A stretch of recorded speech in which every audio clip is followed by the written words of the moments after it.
Okay, back again with another look at some Nintendo Power magazines. We're up to Super Nintendo coming out. This issue is very nostalgic for me. This is Nintendo Power. I think this is volume 28. And this is from, I think, let me look here, September 1991. So they've been talking about the Super Nintendo. They released a little information about the games in a few issues back, and now they're talking more about the games. And the cover story is for Super Mario World. Here you see, very beautiful cover. You see with Mario riding Yoshi, and the dolphins here. You see it is $3.50 Canada or USA, $4.50 Canada. And say Yoshi and Mario fly super high. Features Star Wars, Final Fantasy Adventures. Source for news and strategy straight from the pros. So my excitement level for the Super Nintendo was at an all-time high during this time. This was before it came out. This is September, so this would have been May or June probably. Maybe in the summertime sometime. I was planning probably my birthday party to get money to get a Super Nintendo this year, because I did get one in around November 15th, my birthday. So yeah, have this same issue ad here to pimp out, I guess, the subscription for Nintendo Power. So they did change this up a little bit. They've had this ad running most of the issues, though, with this kid with his hair sticking up, saying to subscribe to Nintendo Power. And you can order your back issues here. You can't really see to go all the way from volume 14 on up. Hey, Manicho, how's it going, bud? How you doing? How's everything going? Just looking at some more Nintendo Power. This is issue number 28 from September 1991, before the Super Nintendo was out. Probably in the summertime sometime I got this. And really looking forward to the Super Nintendo. So this issue is very... I remember this issue quite a bit. With Super Mario World on the front, you see the great Mario riding Yoshi. Or the Great Mario.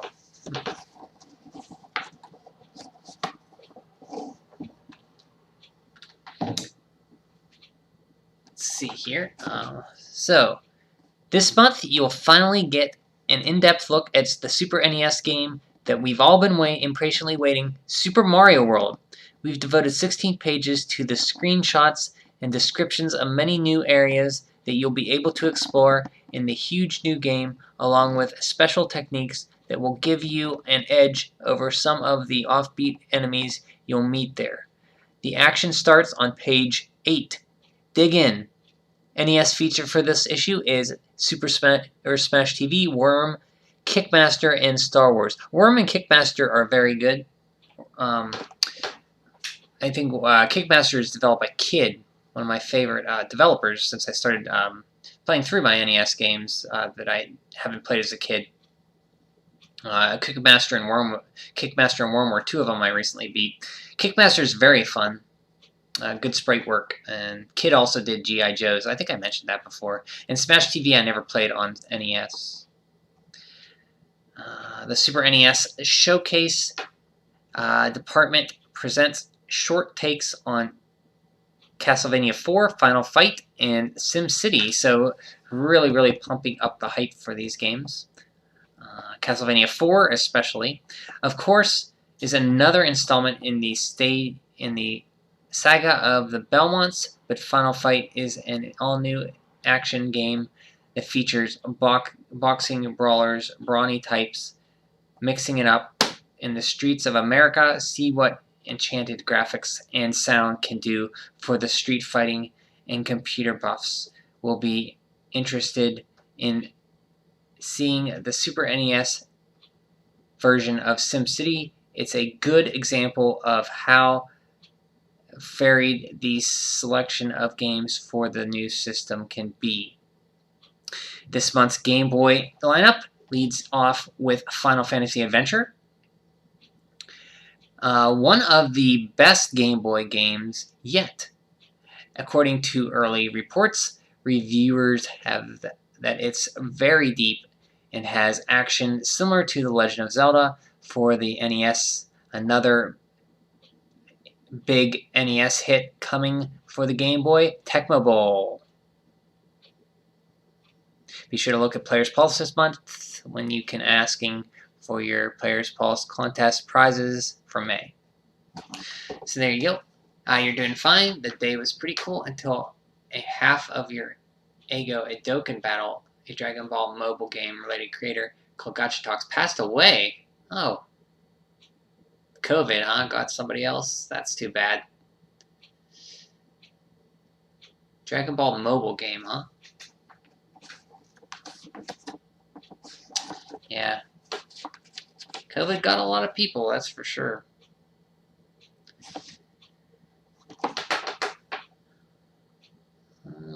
So this is volume 28. Here you go, the table of contents. Super Mario World. Mario's new Super NES world is the biggest, is the hugest, with so many places to explore. He's lucky to have Yoshi. Star Wars on NES, Smash TV, Kickmaster Worm, Castlevania 4, Simcity, Final Fight. So these are all on the cover sheet. Story, I guess they're in red. Tips from the pros, Pack Watch Now Playing, which is always good to look at. Tecmo Bowl, Game Boy stuff, Players Pulse, and of course, Celebrity Profile.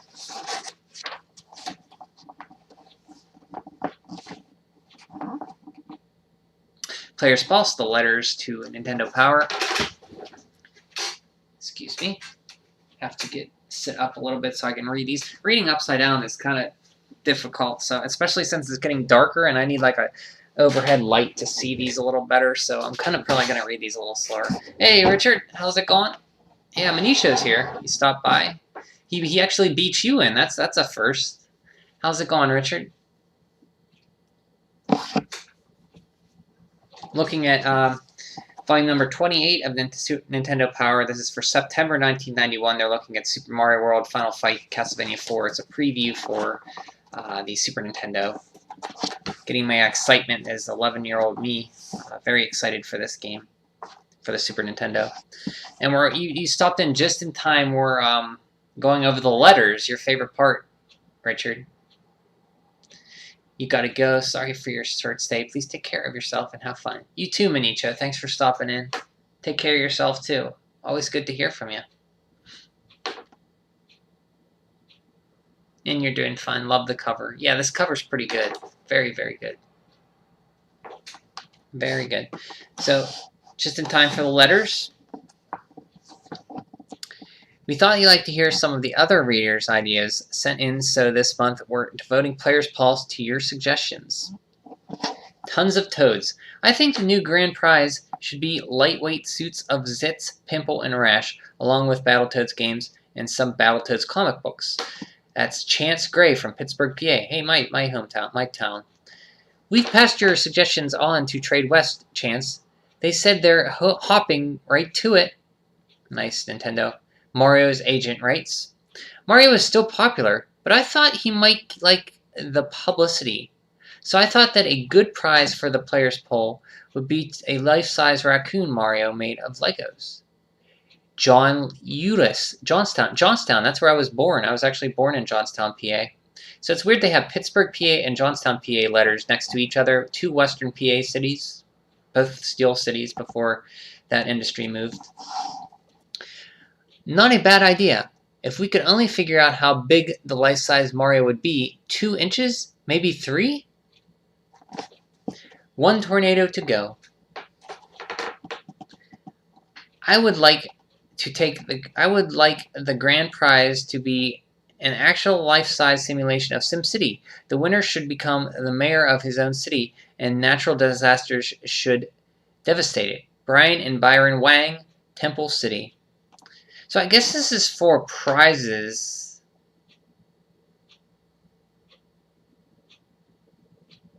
That they would like. Not sure what for future issues or something. In tradition with FCI RPGs, my grand prize suggestion is an adventure like none other for the winner and 6 friends. They will travel through a barren wasteland filled with the deepest bogs and swamps and some of the most wretched creatures imaginable.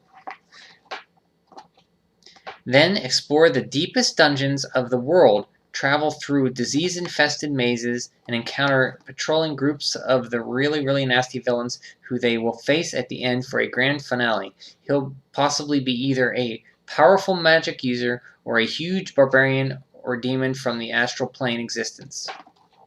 Michael Rabner, Tequiste, Florida. Right, and we could bill it as the last contest you'll ever enter. Our goal is for the winners not to kill them. Is to thrill the winners, not to kill them. Better you say. When I heard about the Final Fantasy treasure hunt, I thought it was a great idea. How about Final Fantasy II Treasure Hunt, based on a great new sequel, but make this one even better with more friends along with you, and stuff like that. George Valerno, Santa Barbara, California. Have I ever had a cool gaming story you wish had written a letter about? Let me think. Not really. Not offhand. Nothing I can think that was spectacular. I did write a letter to Squaresoft before the N64 came out. This was around 95, 96 maybe, when I heard that they weren't publishing games for Nintendo anymore. I was very disappointed in Squaresoft, and I wrote them a letter saying how I was disappointed and I hope they'd reconsider.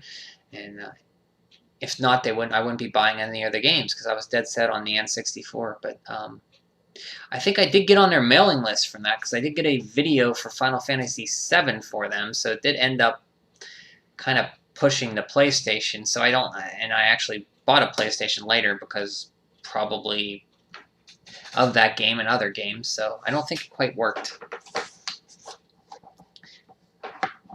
But that's probably the coolest gaming story, but it doesn't involve playing a game or anything. Most of my game stories were with friends. We'd go to sleepovers, stay at their houses, and then stay up all night playing games. During the N64 era, a lot of GoldenEye and Mario Kart 64. And then for Super Nintendo, like just renting games on the weekends and then playing those at night at a sleepover was always fun. We rented a ton of games at Video Visions, whereby it was a local mom and pop video store we had in Armagh, PA. And we'd always get a game there and just rent it and play it. But that's about it. Nothing like super that I beat and I was so proud of, because I've gotten better at games as I've gotten older, which is weird, I guess. Because maybe I think I thought the games were insurmountable as a kid, but realizing now as an adult that a lot of the NES, Super Nintendo games are short, and they're pretty, once you get the hook of them, you can pretty much plow through them if you repeatedly play them. A repeat play session doesn't take that long. It's just if you want to do that or not. And as a kid, I probably didn't want to do that. I wanted to play other games, you know. So maybe that's why I'm a little better at games now. We beat you to it. How about a Super NES for the grand prize and players poll? What about you, Richard? Any funny or gaming stories you'd like to write a letter about back in Brazil when you had your SNES? How about a Super NES for the grand prize and the players poll contest? It isn't as expensive as a new Porsche, and although $10 million is tempting, I think I would still rather have a Super NES.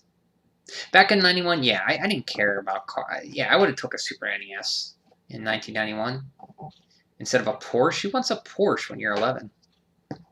Barry Bogart, Portland Crane, New York. Yeah, back then difficulty was game padding.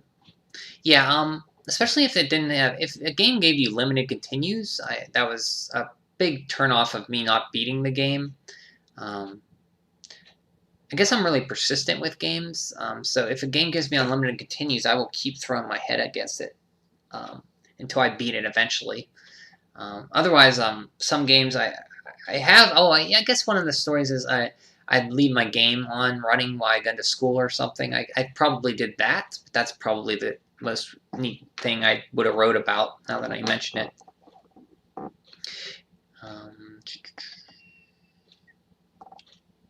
guess you could say it's kind of padding, because games were kind of short back then, so they had to make them a good, fun gameplay loop to keep you hooked and up the challenge level a little bit. No stories for me. Always played. That's right. You never really had anybody else to play with. Yeah, I'm too sorry about that. But at least now, we can talk about it and stuff when you met me many years later. And you met these great people on YouTube. So that's kind of cool. You can kind of share in your stories. Great idea, Barry. If you check our last month contest, you'll see that we already thought of that. Great minds think alike. They say as for the 10 million, we're working on it. Science isn't ready. Use the and I apologize again because I'm reading upside down, so that's why some of the sentences are kind of running on. Use the latest genetic technology and insert the DNA of a raccoon into the winner's cells so they can be more like Mario. Cole Fox, Aloha, Oregon. We thought pretty hard about this one, but the scientists we constituted told us that the genetic replacement is a little bit iffy right now. The winner might get some of the raccoon Mario's super capabilities. On the other hand, he might just end up with an irresistible urge to rummage through the garbage cans. Mansion Mania. You asked for a Great Players Poll Contest prizes. So these are prizes that they're asking for, and people are giving their answers. You once were so excited playing Conker's Bad Fur Day. That's a game I beat maybe within the last 2 years. That game was not what I was expecting, that's for sure. I knew it was kind of vulgar, but it was kind of really like over the top. And it wasn't like a collect-a-thon like a lot of rare stuff. It was more of a story adventure with very little collectibles. So that kind of surprised me. Sorry, I once was excited playing Conker's Bad Fur Day that I rolled back and fell from bed. You hit my head and ended up forcefully unplugging the controller, and the N64 fell from the shelf. Wow. No, hopefully you weren't on a bunk bed. I hope you were just on a lower bed. I always wanted a bunk bed as a kid. I thought that was the coolest thing.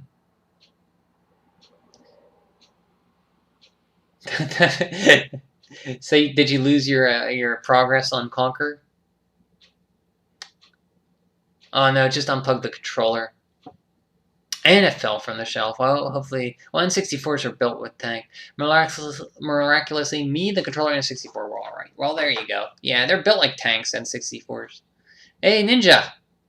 Only stories from you I can think of would be the Pocket Monsters. Well, a Pokemon, huh? Well, feel free to share them if you feel like it. I do not have Pokemon experience. So this would have been around 98 or so. Evening Kings, well, hey, Rotiel, hell, welcome. Evening, everyone. Hope everyone's Monday is. Yeah, Monday was pretty good. Can't complain. I hope you're having a great evening or day, whatever time it is for you. Thanks for stopping in. And good evening, everybody. Good evening. So we're reading Nintendo Power Volume 28 for September 1991. Super Mario World's on the cover. And this is right before the Super Nintendo came out. So this would have been on April, May, June, something around there, 1991. So they're advertising a lot of the upcoming games, Final Fight, Super Castlevania 4.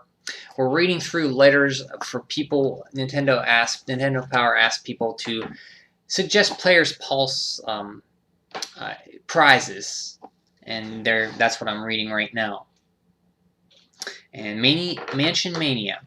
You asked for it, a Great Players Poll Contest prize. How about this? The winners and friends play Maniac Mansion for real. One, of course, would be a Sandy who needs to be rescued. You would have to find a mansion somewhere that the group enters just as they do in the game. Nintendo Power staff could act out the parts of Weird Ed, Eddie's cousin, Ted Nurse, Edna, the Tentacles, and last but not least, Dr. Fred. That's from Charles Jensen, Washington Island, Wisconsin. Here they have a picture of Maniac Mansion. And they go, we'd like this idea, but when it came down to choosing parts, we all wanted to be dead cousin Ted. Everyone, that is, except for Editor-in-Chief Gail Tilden, who refused to wear a costume. Of course, she wouldn't have had to change her appearance in the least to play Nurse Edna. Wow, jeez. A real blast. I think you could make a game contest based on The Rocketeer. That's a good movie. I like The Rocketeer. The grand prize could be a real jetpack like the one the Rocketeer uses to get around it. It would be so cool to show up for school using the jetpack. Other prizes could be movie passes and comic books. I think you should use my idea, really. Shayna Long, Des Moines, Iowa. And they respond, if the jetpack really worked, Shania, we would give it away. We use it on ourselves. Use it ourselves. Finally, the winner. Chris, so this must have been the one they picked. Chris Porco suggested having the winner meet the American Gladiators and actually try some of their stunts with friends. See all the details in this month's Players Pulse contest. So that's who won for the Players Pulse contest. They actually chose Chris's idea to meet the American Gladiators. And here we go. This is, I remember this Super Mario World, the first real look I had at it other than a screenshot. And first real look a lot of kids in 91, 90 had at Super Mario World. You see this great, I have a poster of this framed. One of the few artwork pieces I have this that I have hanging up. Very cool picture of Dinosaur Island with Yoshi and like all the enemies. You have the Koopa Kids back there charging Chucks. Kamek, Bowser there. And I forget that guy, Sumo Koopa. I think his name's Sumo. So Super Mario knows adventure. So you'll never been anywhere like Super Mario World. It's the setting for the latest, greatest adventure of the Koopa crushing champ Mario. And it's all new for the Super NES. Jump into the action as Mario takes on a sidekick, learns a ton of new tricks, and searches for the princess in the land of the dinosaurs. Our part-time plumber and full-time hero is no stranger to thrilling adventures, though. Throughout Fantasy Islands, and with every incredible journey, he's learned new abilities that have helped him keep a leap ahead of his outrageous adversaries. Just look at how much Mario has grown. Super Mario Brothers. In this first wild romp, Mario discovered that Super Mushroom made him big and Fire Flowers added a spark to his attack. Look out, Bowser. Super Mario Brothers 2. When Mario dreamed up the land called Subcon, he was able to call on his Mushroom Kingdom cohorts for some much-needed assistance. Super Mario Bros. 3.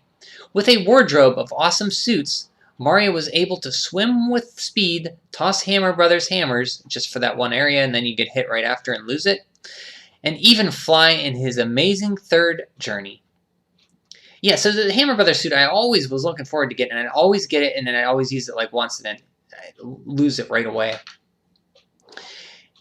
Super Mario Land. In his great Game Boy adventure, Mario gained an advantage over his opponents with the incredible bouncing Super Ball. So it's funny to look back at this time that this was all the Mario games you had. Well, you had Dr. Mario too, and like he was an alleyway and other stuff, but the ref for Punch Out. But this was the main games he had right here, just 4 of them. It's pretty amazing. Blue Yoshi is best Yoshi.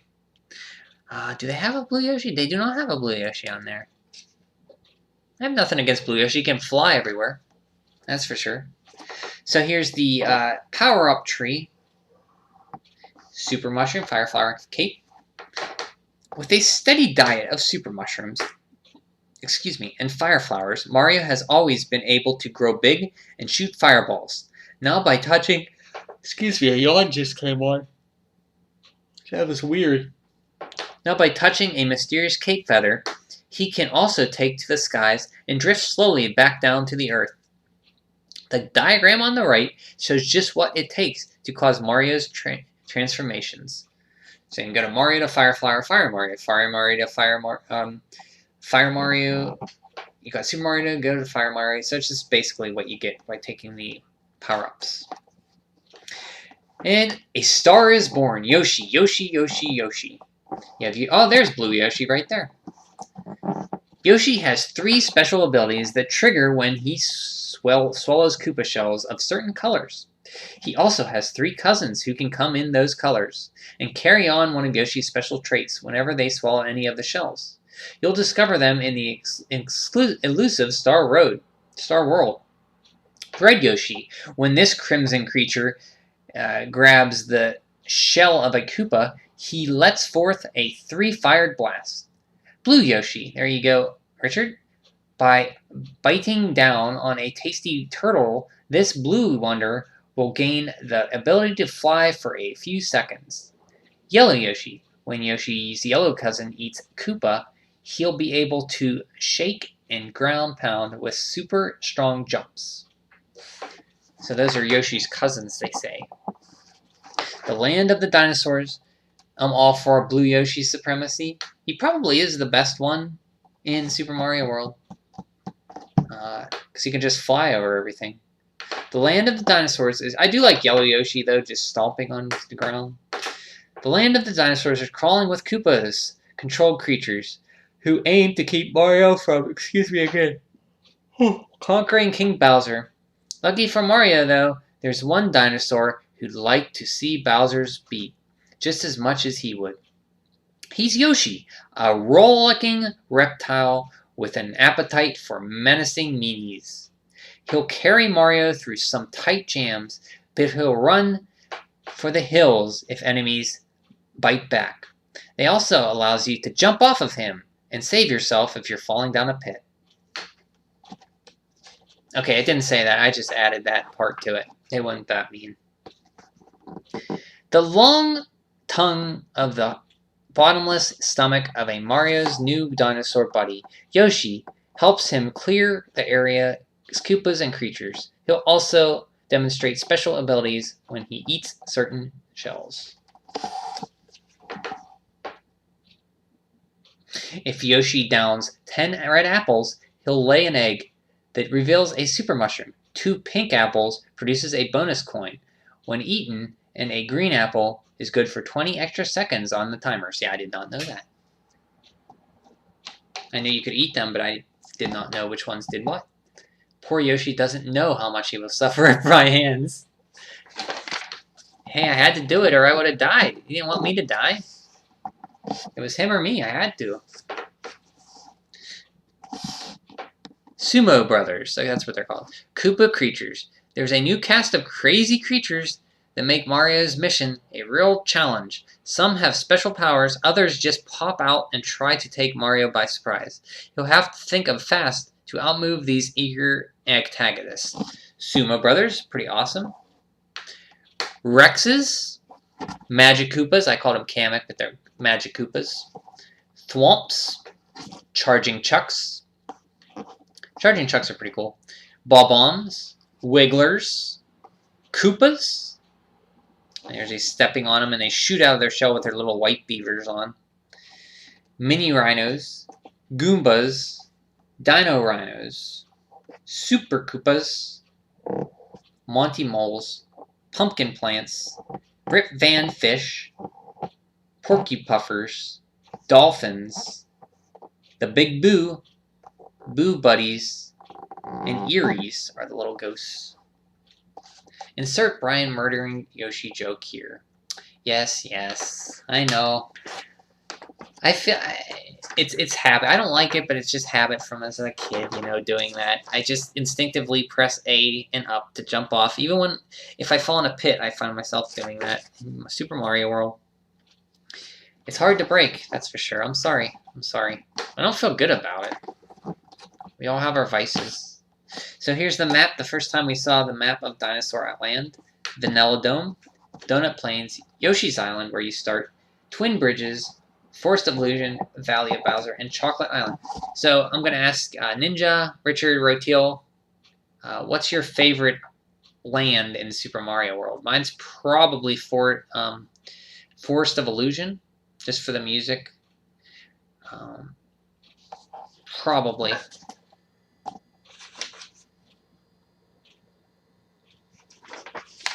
I like Chocolate Island as a kid a lot. Dolphins. They look so goofy and dumb. Dolphins are elegant. They do kind of look a little weird in the picture here. In this Japanese version, you can actually eat the dolphins as Yoshi. I don't know why they took that out of any North American version. The Star World's your favorite? The one with Star World or Star Road? Star Worlds, okay. Yoshi's Island, Donut Plains. Yoshi's homeland has been taken over by Bowser. His evil Koopalings. As you begin, you'll find out that Yoshi has set off to save his dinosaur friends. It's up to you to find him before he gets into hot water. This area includes 4 standard stages: the Yellow Switch Palace, Yoshi's House, and Iggy's Castle. Going through each world, just a little brief about each stage. So they covered a lot of it, huh? A little blurb about it. Vanilla Dome. There's more than one way to go. A red dot on the map indicates that there is more than one exit in the area shown. If you search carefully, you'll find a second exit gate or a key and a keyhole. Ghost houses also often feature a secret exit to a special area, as the case in the Donut Plains. Least favorite is Twin Bridges. Yeah, Twin Bridges is kind of just a few, like 2 or 3 levels, I think. And that one level with the saws where you got to jump off Yoshi at the end to get to the exit, or like do the cape fly. Yeah, I can see that. Donut Plains probably. Yeah, I was thinking about Donut Plains. I like that a lot more than I did as a kid. My favorite was Chocolate Island as a kid, I think, just because it's chocolate. But Donut Plains is pretty good. It's where you really get into the meat of the game once you get to Donut Plains. Here's Twin Bridges, speaking of that red tail. The Butter and Cheese Bridges connect the Vanilla Dome with Eastern Dinosaur Land. The Butter Bridge will appear when you conquer the Vanilla Fortress. In addition to the fortress, this area includes standard stages, 2 secret stages, and Ludwig's Castle. The battle on the Butter Bridge is particularly challenging. Be prepared.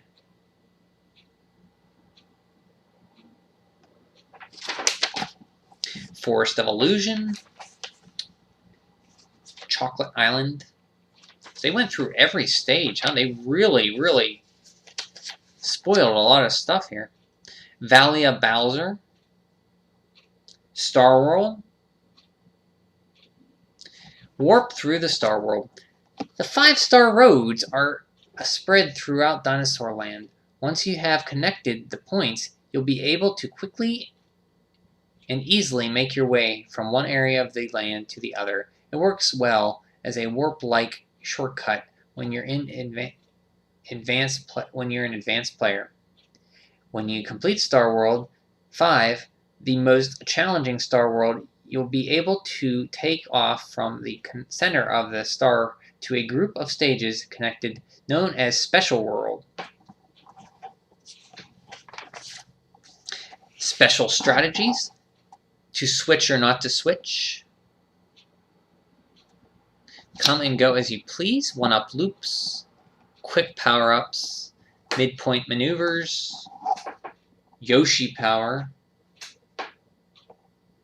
The flashing shells are flashing Koopa shells. Give you Yoshi's the power of red, yellow, and blue shells altogether.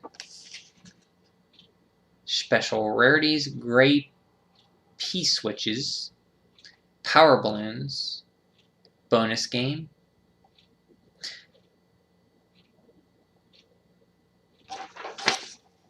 So yeah, they really cover Super Mario World a lot. Love Star World. Just realized I never saw you grab the small Yoshi when it hatches during. Yeah, I did it once in the one of the Star World underwater ones, with the blue one, I think, yellow one, one of them. If you eat a star, so if you eat a star with a baby Yoshi, automatically increases to maximum Yoshi. Star Wars on the NES. I've never actually played this game, so I don't have much to say about it.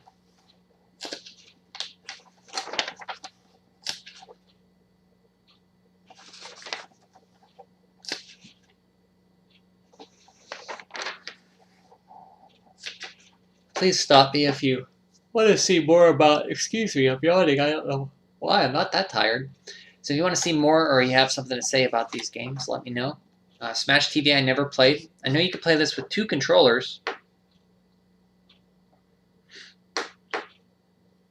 They're showing it right there. Play it with 2 controllers. Play it with 2 gamepads sideways like that. One control pad moves, the other shoots. Play with 2 NES advantages too.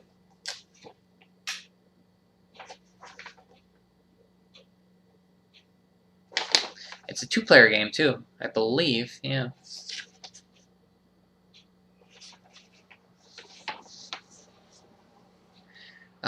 Classified information: Kabuki Quantum Fighter Chip Exchange.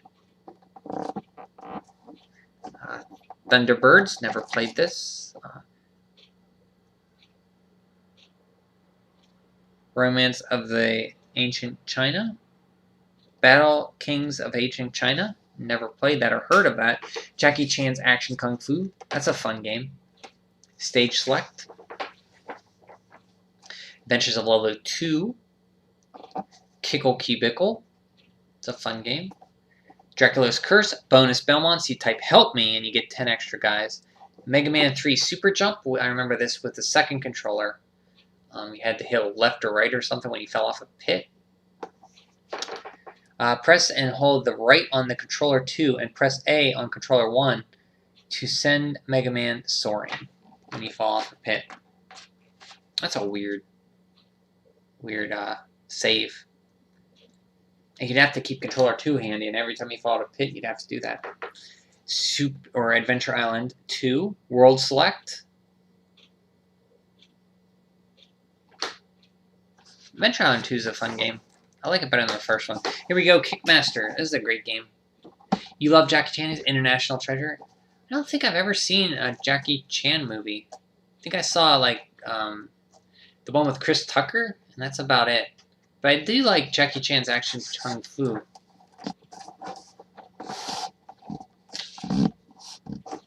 I never even heard of Jackie Chan growing up. I didn't know that's who he was, like a movie star. Vanquish Evil with martial arts and magic. Made by Kid, became my favorite developer. They did G.I. Joe games and Isolated Warrior, among others. So this one, you get so many. Look at these moves you have just with 2 buttons and a control pad you can do when you level up your moves. So when you beat enemies, like 3 things fly in the air and you can collect them, like health, experience, and sometimes like a death like thing that hurts you. Yeah, sorry, Richard. I don't have much Jackie Chan movie experience. Sorry. But yeah, I heard he's really, really good.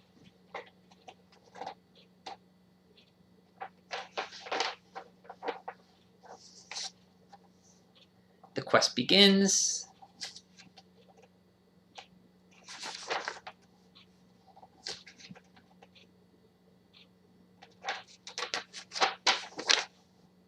Worm, I beat this game this year. Interesting game. It's like a side-scroller parts, as first-person RPG parts with shooting reticles, and shooter parts, both horizontal and vertical. Interesting game. Who developed this? Let's not say. Databox. Oh, that's the Databox. Asmik published it. I don't know if they developed it, though.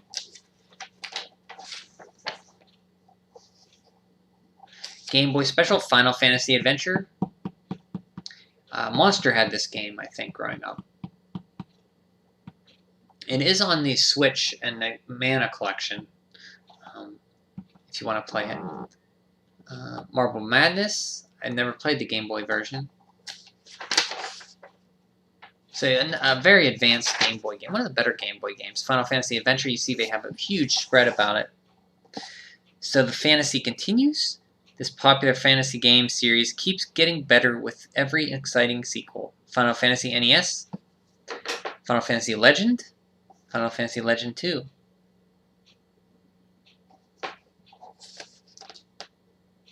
Yeah, Game Boy. I never had one growing up. I don't know why. My mom said once, I would have bought you one, but you never asked for it. I think I was like, ew, black and white. Why do I want to play black and white game? Or green and white, whatever. So I probably didn't want one because of that. It wasn't until, like, when I was in my 20s that I discovered when the Game Boy Advance came out. I discovered Game Boy games and how good they are actually. As a kid, you're kind of dumb sometimes. Yeah, look at this map. First area, look how big that is. Yeah, a lot of Game Boy games I really enjoy. I would like to play some Game Boy stuff sometime on stream.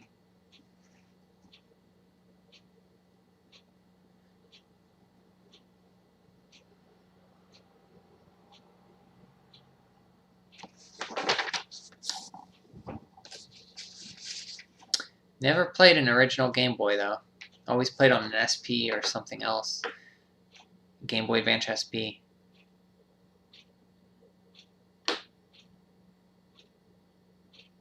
Oh, no, I beat Metroid 2 about three times. Once on Virtual Console, 3DS, and then twice on the Game Boy. Recently, last year, I actually beat it on the Game Boy. When I play Game Boy stuff, I usually play on the Super Game Boy. Yeah, Super Game Boy, like Rotil said.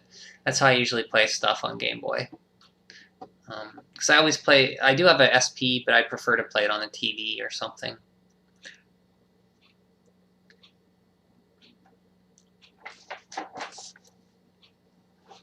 Yeah, this is a big game. If you ever played Final Fantasy Adventure, it's Second Descensu, the first Secret of Mana. And you can kind of get stuck if an enemy doesn't drop an item you need to get through a door or something. You can get stuck and have to reset your game. Tecmo Ball, skip that. Marble Madness. The NES game, I think I rented. Never put much time into it, so I think this is just a straight port. I don't think there's anything different. I'm not sure, though. If you know, let me know. Probably not. The music in Marble Madness is what I remember the most. That and the, I think there was two kind of control styles, 45 and 90, I think. Battle Unit Zeoth. What is this game?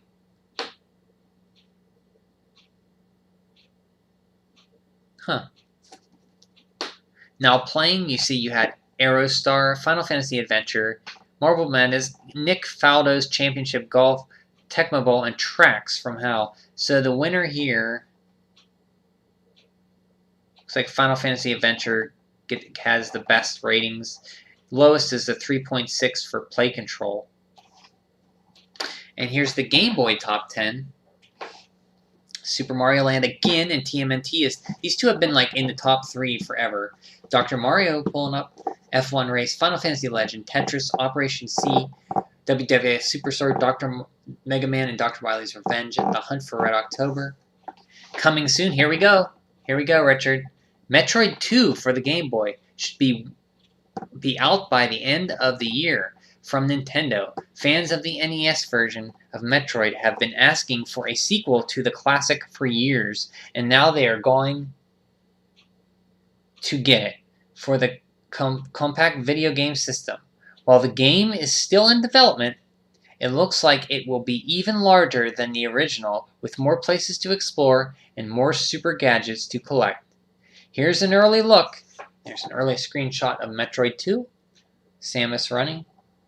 The first track and field game for the Game Boy will be coming soon from Interplay. Among the 7 events includes in track meets are the 100-meter dash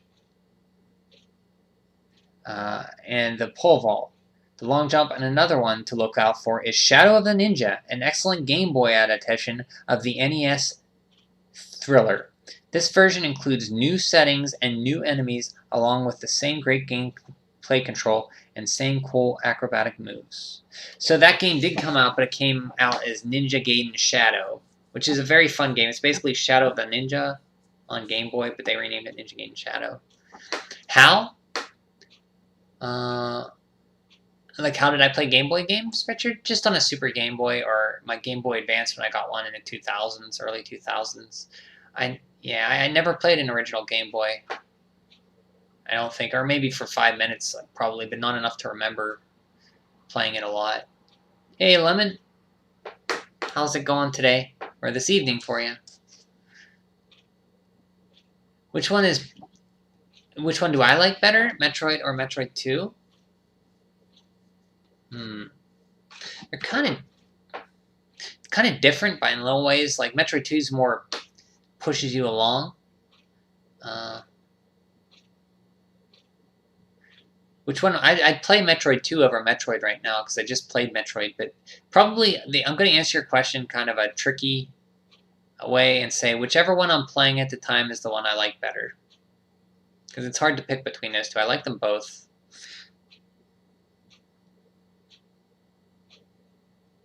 M2. Oh, Metroid 2 for you. Okay. You're abbreviating. I was thinking 3DO M2. That's how old I am. I was thinking the M2 add-on that never came out. But Metroid 2 you like better? And you're doing okay. That's good, Lemon.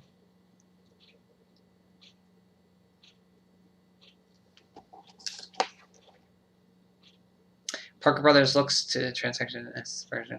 So they're making Monopoly for Game Boy. NES Achievers, Dragon Warrior 2. These brave souls finished Dragon Warrior 2. Shout out to these guys, these great kids who braved the cave to Roan on the NES version of Dragon Warrior 2. Let's see what here. G.I. Joe. These people finished G.I. Joe. Kabuki Quantum Fighter.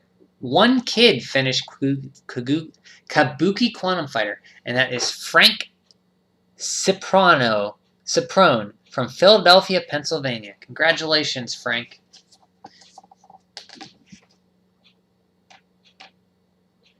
These kids finished Bart vs. the Space Mutants and now need counseling.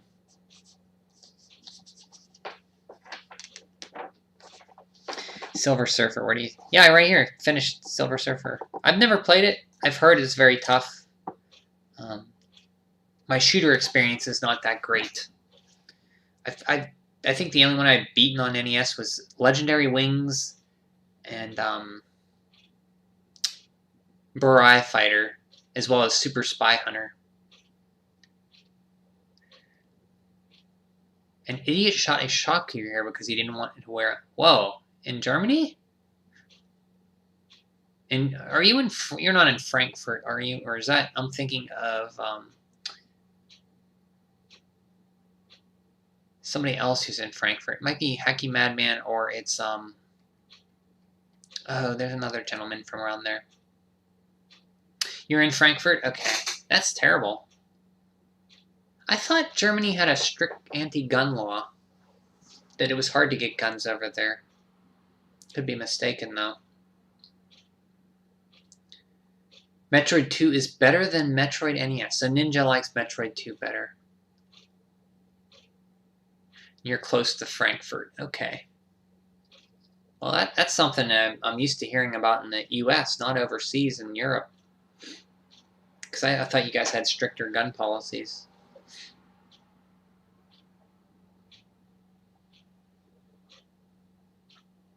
Metroid 2 looks better, but it has all those repeated boss fights. Never played those two, but 2 looks better.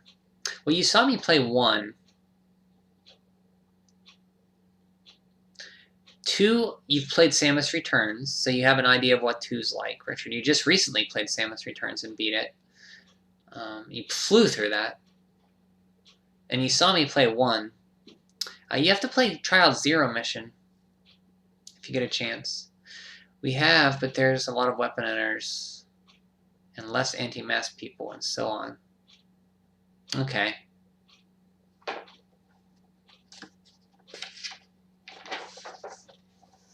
Here we go. The Super Nintendo Entertainment System preview. Super NES preview, the next generation of gaming with 3 dots at the end. This month's lineup, Castlevania 4, Simcity, and Final Fight. This month, our Super NES preview serves up 3 titles that show just how varied the selection of games for the new system will be. The legend of the Belmont family continues with Castlevania 4. Final Fight lights up the screen with super street fighting action, and SimCity sets players loose to build their own utopia societies. Castlevania Konami 8 megabits action. The haunting Castlevania series continues on the Super NES. don't have any easy way to play Zero Mission. I wanted to play that in Super. Do you have a... You could get a Wii U for cheap. All the Metroid stuff, most of the Metroid stuff's on Wii U, including the Game Boy games. I think Metroid Prime Pinball's on there too. I think we discussed about... They're hard to get there in Brazil, though. That's the problem, I think. I remember he's saying. Another stream where I mentioned it, the guy was... That must be False Flag and so on. False Flag for the shooting, shooting. Never played Final Fight. I rented it. It was a game I've rented along with Rival. I think I liked beat 'em ups like that growing up, but I never really beat it. Final Fight's fun. The NES version, Super Nintendo version, I remember being quite difficult. Yeah, Roteal, the Wii U online shop is still active at the moment. And yeah, Lemon has a Wii U. So yeah, Lemon probably has a lot of the, because Lemon's a Metroid fan, she probably has a lot of the Metroid stuff. I think Zero Mission, Fusion, all the Prime games, Metroid 1 to Metroid Pinball, Other M's on there, I think. You can get all of them. I think Other M's on there. It should be closed. Yeah, I'm wondering when they will close it, because I think Japan announced something that they're stopping. Not stopping it, but they're announcing new titles not coming to it or something. The Tick. The worst beat 'em up you ever played was The Tick for the Super Nintendo. It's a beat 'em up, huh? I love the show. I love the cartoon growing up. Spoon. Never played the Super Nintendo Tick game, though. Prime Pinball is the only canon Metroid game. The other ones are a dream by Pinmorph Ball, Samus. Except Other M. That one's a nightmare. Another Other M shot. Don't mention that name! And you screamed it. I knew I'd get a rise out of Lemon. Okay, I'll have to remember not to mention Mother again. Metroid Mother. How about if I just call it Metroid Mother?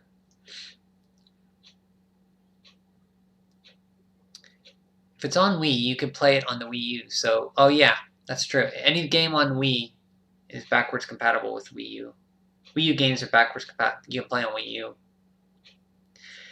Oh yeah, Federation Force. I did play through that maybe in 2018. It was okay. It just didn't feel like a Metroid game. More like a first-person Triforce Heroes kind of puzzle game with shooting elements. I enjoyed it. Just I don't think I'd play it anytime soon. It didn't feel like, other than the ending of it where you fought Samus, it was kind of weird. It didn't really feel Metroid-y. Metroid Prime Trilogy is in the eShop of the Wii U. That's right, it is. Forgot about that. Because they did release Wii games on the Wii U eShop. Federation Force Splatoon crossover needs to happen. Needs to not happen. Oh, so you don't want it to happen then. Federation Force Splatoon? That's a heck of a crossover. I'd almost like to see it just because that's so weird. Dating back to the family patriarchy, Trevor, the legendary whip wielder of the Belmont's lines, have sought to permanently cage the Count to his coffin. The sinister Dracula, however, haunts them again in the latest, greatest Castlevania Adventure with vivid graphics and double-scrolling backgrounds. That's Parallax, this installment is the eeriest yet. From the beginning, Castlevania. Produced in 1987, Castlevania introduced the Belmont family to a pack of video game hounds. Little did they know that Simon's battle with the crafty Count was just the beginning of a rivalry that would become legend.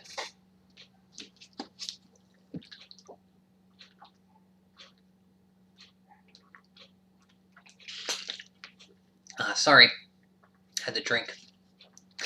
Wow, I praised Federation Force by comparing it to Triforce Heroes. Doubly disappointed with you here. Both suck. I played and finished them both. They weren't my favorite, but I wouldn't say they suck. I guess if you're looking for a Metroid experience, classic Metroid experience, Federation Force is not going to give it to you. Triforce Heroes I enjoyed. It was just really hard to beat with one player because I never played it with 2 other people. I wouldn't say they suck, though. Simon's Quest. Although Simon...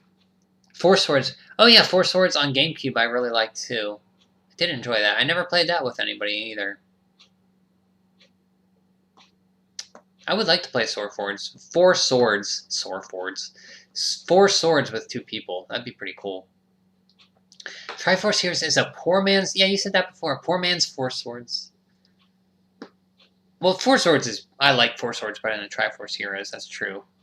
Triforce Heroes is more of a puzzly than I remember 4 Swords being. Yeah, 4 Swords is pretty cool. Although Simon was victorious, this is Castlevania 2 Simon's Quest, in his previous encounter, the evil Count's curse continues to plague Transylvania. To break its grasp, Simon must search day and night for Dracula's 5 malevolent mansions. Castlevania 3 Dracula's Curse. A brave ancestor, Trevor Belmont, answered the people's desperate plea for protection from the very Count Dracula that would again threaten Transylvania in the years to come. Get the cracking on the latest adventure. It's simple. Simon strike whip in any direction. They show his sprite there. They show him whipping in right, left, up, diagonally in 8 ways. I love the whip in this game. I love the control of Simon in this game. It's perfect. I still use the sub-weapons a lot, too. So the whip does not... For a lot of people, it negates the sub-weapons for them. I love the sub-weapons in the game. I use both equally. Round and round. You can spin it around. That helps out for the Dracula fight. The whip wave. It's just fun. It's a fun game. Sneak a peek at the early stages. There's the first boss. So there's a lot of spoilers here. The game's not even out yet. The Super Nintendo's not even out. They're showing the bosses of each stage. Different enemies. Talking a little bit about each stage. Simcity. I think if I recall correctly, Lemon likes this game a lot.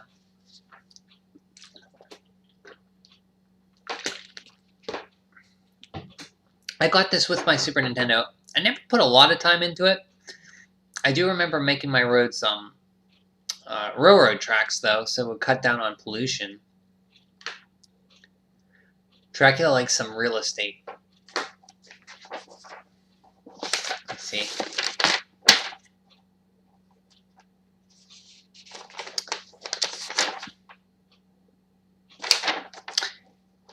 Dracula likes some real estate. He has some real estate.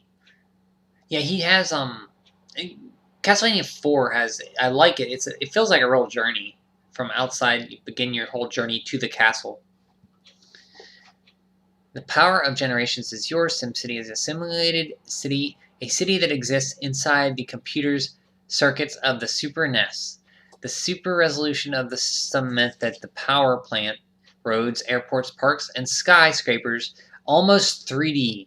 It's like looking at a real city from above. But more important are the Sim citizens, whom you can't see. As the mayor, you control every aspect of their lives, from collecting taxes to building public works, such as stadiums, zoos, and seaports. Your powers even extend to the control of natural forces. Why not send a tornado ripping through town? Yeah, you actually, when I played it on stream, you actually requested that I play it, and I played a little bit of it. That was the first time I played it in years. I knew you liked it. Dracula has so many castles, and in Simon's Quest... Oh, yeah. That's what you meant then. Yeah, he has 5 mansions. So in Simon's Quest, you have to collect the parts of Dracula, take them to an area, and destroy them. So you resurrect them, and then you kill them again. It's kind of weird. You have to bring them back to life so you can kill them once again.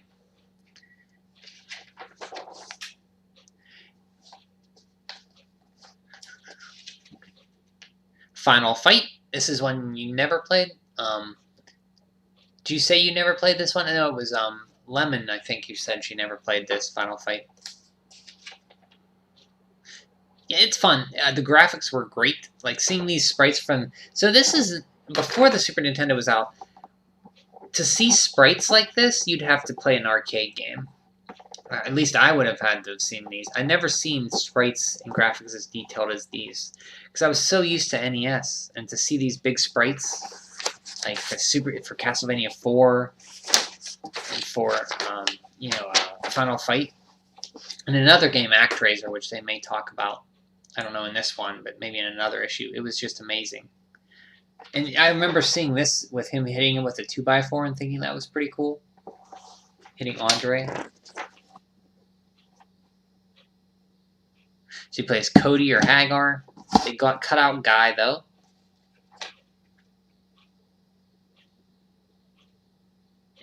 The slums, the subway, West Side.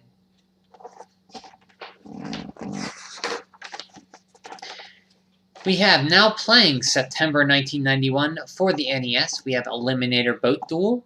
This is on the Switch online service. You can play it. Bo Jackson's Baseball. Guide to the latest NES releases. So in 1991, you had Bo Jackson's Baseball, Eliminator Boat Duel, Kickmaster, Smash TV, Star Meter, and Worm. Player's Pulse. This is the contest that Kid came up with the prize for this. To meet the American Gladiators. Trip for 4 to see the American Gladiators in action. So, I don't know if you guys, I know Lemon, you're in Brazil, and Lemon, you're in Germany, and Richard, you're in Brazil. The American Gladiators was a show that was shown on TV. It was basically these athletes who are really muscular and big, and they compete against normal people. And basically, the gladiator, you'd have to beat the gladiators. So there was ones where you were like on top of this big column, and you use these big sticks that look like big cotton swabs, and you beat each other, and you had to knock the other person off the column. There was like, my favorite was the obstacle course, where it was like the gladiators had these guns that shot these balls at you, and you had to jump from, you had to get through the course without getting shot. You know American Gladiators? Did you ever see it? I watched it quite a bit because there was not a lot growing up to watch.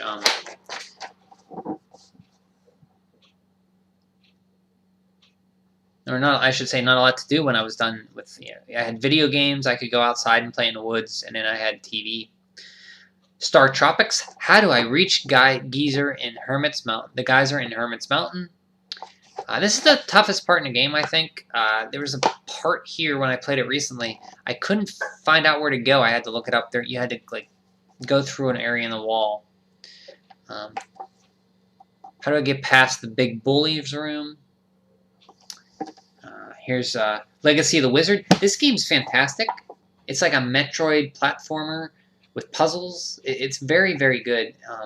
But look at this map. Which character do I use to reach the crowns? So here's the girl's path. Here's the father's path. Here's the dog. And so you can pick. You can play as any of these characters, and you have to go into a certain area of the map is tailored for them. Any other character can't get through it.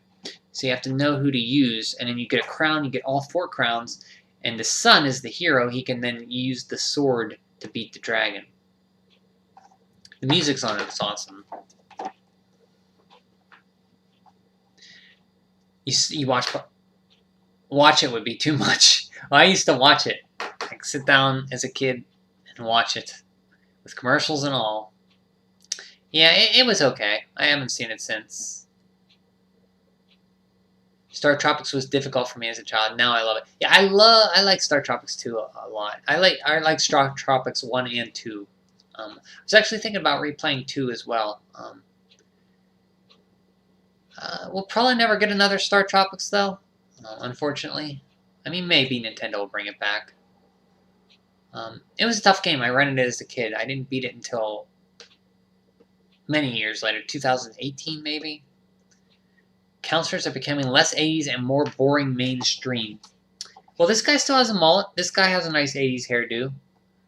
This guy looks the most 90s. I think these two look kind of 80s. These guys are maybe more. He has like a feathered haircut, like, and this guy has a kind of a normal haircut. So yeah, still there's a little bit of 80s here, Richard. Still, I wouldn't be either. I just don't know if it'll ever happen, Roadtail. Nintendo has that property they could use. I mean, it didn't come out in Japan, but I still think they could make a new one.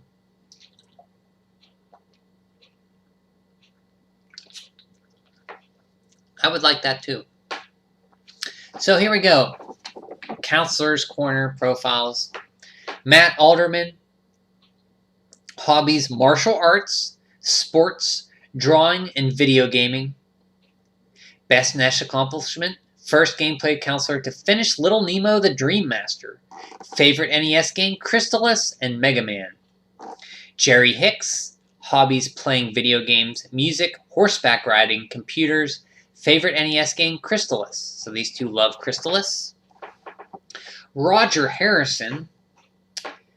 Became gameplay counselor 1990. Hobbies: baseball, basketball, fishing, reading.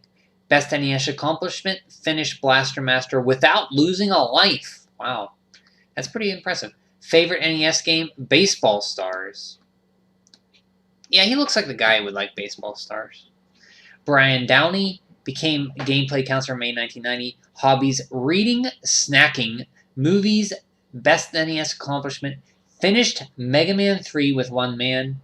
Favorite NES game: Castlevania 3. So that's the game players counselors.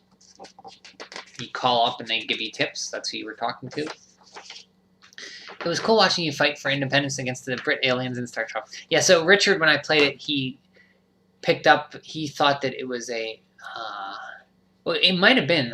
There's a lot of American references in Star Tropics. There's a famous American song that plays. There's a code that you need for the sub at 1776. The main character is Mike Jones. It's a very American name. Two American names. The islands are named after colas. You're a baseball pitcher. Am I missing anything else? I know Richard thought that, like, I was fighting against taxation, against the evil Zoda was like the Britons. There was all kinds of things he came up with. It's kind of funny. Roger looks too cool to be there. What's Roger look like? Roger looks like he's a jock who would not talk to me in school or something. Like he's too cool. I think I get along with Brian. I'd be intimidated by these guys, I think. Jerry especially, he looks like he would ride around in an IROC Z or a Pontiac Trans Am smoking a cigarette. Matt, I think, would be kind of cool. Roger looks like a jock. Yeah, his favorite game is Baseball Stars, that's for sure. I don't want to profile people, but it's just that I got that look of them, you know? Ninja Gaiden 3. How do I get the 1-up in Act 3, Stage 1A? So lots of Ninja Gaiden 3 tips here. How do I get the 1-up? How do I get the 1-up? How do you get past the spike room in Act 7? Final Fantasy. How do I... Excuse me, another yawn. Sorry. How do I find Warmech? Robin Hood, Prince of Thieves. How do I get into the final castle? I like this movie, Robin Hood, Prince of Thieves. I saw it a lot growing up. That's probably why I like it. Here we go. Top 30 for Volume 28, September 1991. This is where we see what games are on what games the kids are playing in 1991 before the Super Nintendo came out. Here's what we have. So any red is new. Keep an eye on red. Blue, they've been on here 10 times or more. So Super Mario Bros. 3, 23 months, number 1. Turtles 2 shot up dramatically. It's number 2. Mega Man 3 hanging in there at number 3. Crystalis is up there respectively in the top 10. At number 4, Final Fantasy, number 5. Simpsons, games that have appeared between 2 and 9 times. So this game, I don't like to say bad things about games, okay? I'm going to say Simpsons is not a game I'm fond of or have any desire to replay again since I rented it. I don't even own it. People do like this game, though, so I don't want to say too bad of things. I've never really given it the time to really play through the whole thing. Dragon Warrior 2, the fun open-ended game. The ending is a little hard, but it's still a sense of accomplishment. If you like Dragon Quest and you've beaten Dragon Warrior 2 on the NES, you are in a club that has a right to brag. Because the boss at the end of this game has he can heal himself to full, and he can and will do that all the time. Tetris, number 8. Star Tropics, speaking of Star Tropics, at number 9 for 6 months. Dr. Mario, my mom would be very happy. Number 10. So that is the top 10 here. Pretty sound for 1991, looking at it. Yeah, those are games that were played in 1991. Why Dragon Warrior 2? Well, Dragon Warrior 3 was not out yet. Dragon Warrior 1 was, but Dragon Warrior 2 was the one out. Dragon Warrior 3 is coming out. No, it is out. I'm sorry. I think it did just come out. I just don't know if it was widely available to be on the charts yet. So it may have been out. This is 1991. I think Dragon Warrior was 89. 90 was Dragon Warrior 2. 91 was Dragon Warrior 3. So it's been just out or coming out. Which one isn't? Well, which Dragon Warrior isn't? Well, Dragon Warrior 3 may not be out right now.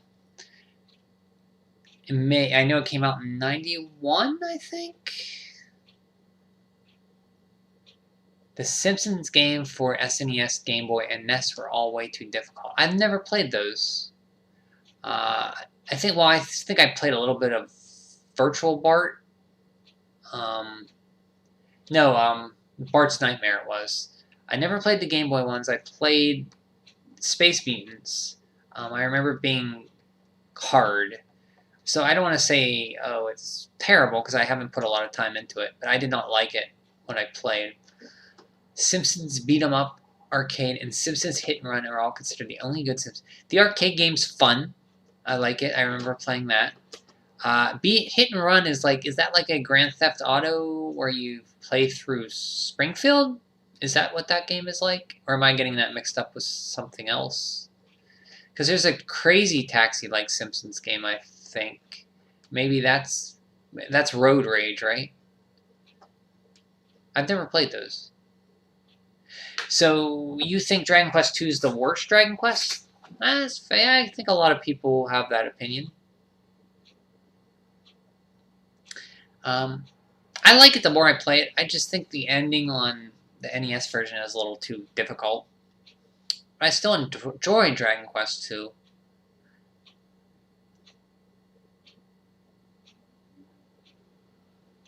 But yeah, I can definitely see Dragon Quest II being the weaker one. For some people. Only one that I enjoyed was Krusty's Funhouse. Now that's like a puzzle game, almost. I think I've heard of that. I haven't played it. Hit and Run was the GTA one, yes. Okay. Okay, I knew there was 2. I just wanted to make sure I got the right one. I wanted to play that. I just have not played those later Simpsons games.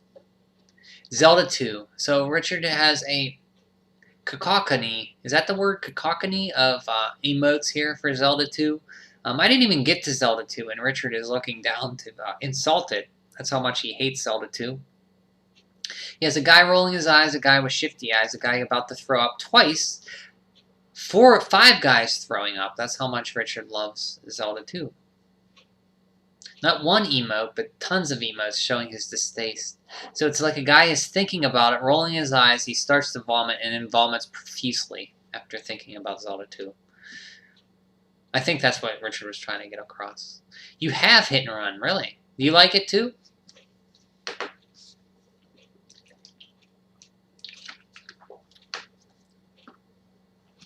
Okay, we haven't got through the rest of the 20 other games. Number 11, Battletoads. This is a newcomer. Pops in at number 11. The Legend of Zelda stalwart title at number 12. Mario Bros. 2, 13. Mega Man 2, 14. Destiny of an Emperor, 15. Double Dragon 3, 16. Bases Loaded 2, 17. Dragon Warrior Classic, 18. Ultima Quest of the Avatar, 19. Tecmo Bowl, 20. Double Dragon 2, The Revenge. They didn't put The Revenge under there. You gotta have the Revenge subtitle. 21. Teenage Mutant Ninja Turtles, 22. Zelda 2, The Adventure of Link at number 23. So, yeah, that it was up here for a while, and then it slowly has been working its way down further on the list. So that I think it was around this time last issue I saw it. Castlevania 3 Dracula's Curse. I think this should be a little higher. That's just my opinion. Maniac Mansion. Fario is brand new. Wizardry. DuckTales up there. Battle of Olympus. And Little Nemo the Dream Master hanging in there. Rounding out the top 30. Thanks for interpreting my emojis so accurately. So I nailed it then. That's what you were going through. If you have the opportunity to get Hunt and Run, get it on GameCube. Really? It's better on the GameCube? Really? Even with the controller of the GameCube not being as great? With the little sticks and the lack of a shoulder button?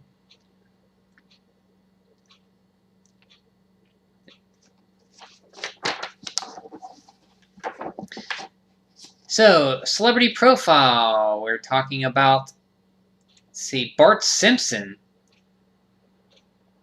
So they actually did a fake interview with Bart Simpson, I guess.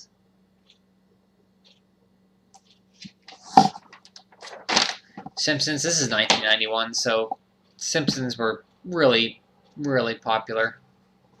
That's why they did that. Tailspin, this is a game I like a lot. Not a lot, but I really like it. It's one of my favorite Disney games on the NES, surprisingly. It's a shooter, but you can like zip back and forth. Fun game. A lot of people don't like it, though. I understand.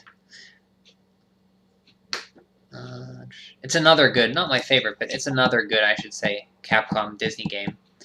The only one I haven't played, I think, is Magical Adventures in the Magic Kingdom.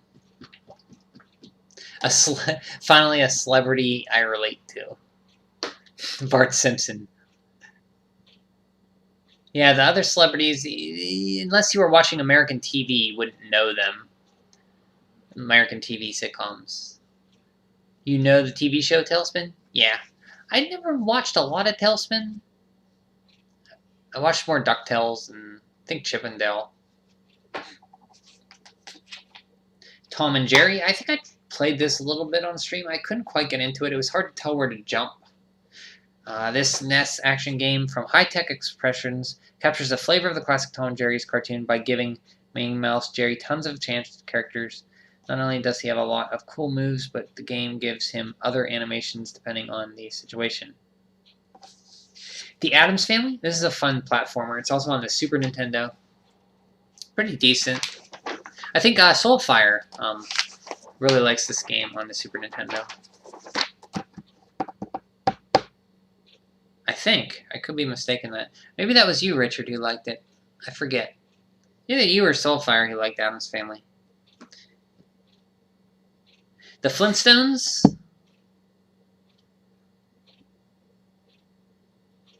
So which one was this? Is this, there was two Flintstones games. This might be the expensive one, I'm not sure. Terminator 2, Might and Magic. That's a computer RPG they ported over. Rocky, after starring in 5 American film favorites, fictional prize fighter Rocky is scheduled for a match on the NES courtesy of American Sammy and Rocky the video game. You play as Rocky and stimulate his career from the streets to original world championship fighting the same opponents he did in the movies, or you can take the players. See, this never came out, I don't think. Do you prefer Tom or Jerry? Well, Well, Jerry's kind of the jerk who always instigates Tom. Huh. Probably Tom. I like Tom. I like cats. Link Farm, welcome. Is that a picture of CRTs in your avatar? I like that. Link Farm, how are you? This is cool. I'm glad you like it. Glad you like it. This is number 20, September 1991 issue, volume 28 of Nintendo Power. Getting to the end of it. We're talking about what's coming out and what's coming up. Welcome. We're pretty cool here. Except for Richard, who doesn't like Zelda 2. So that's his only fault. Or he might say it's a quality of his. I'm just kidding, Richard. Terminator 2 is your favorite movie of that franchise. I've only seen that once.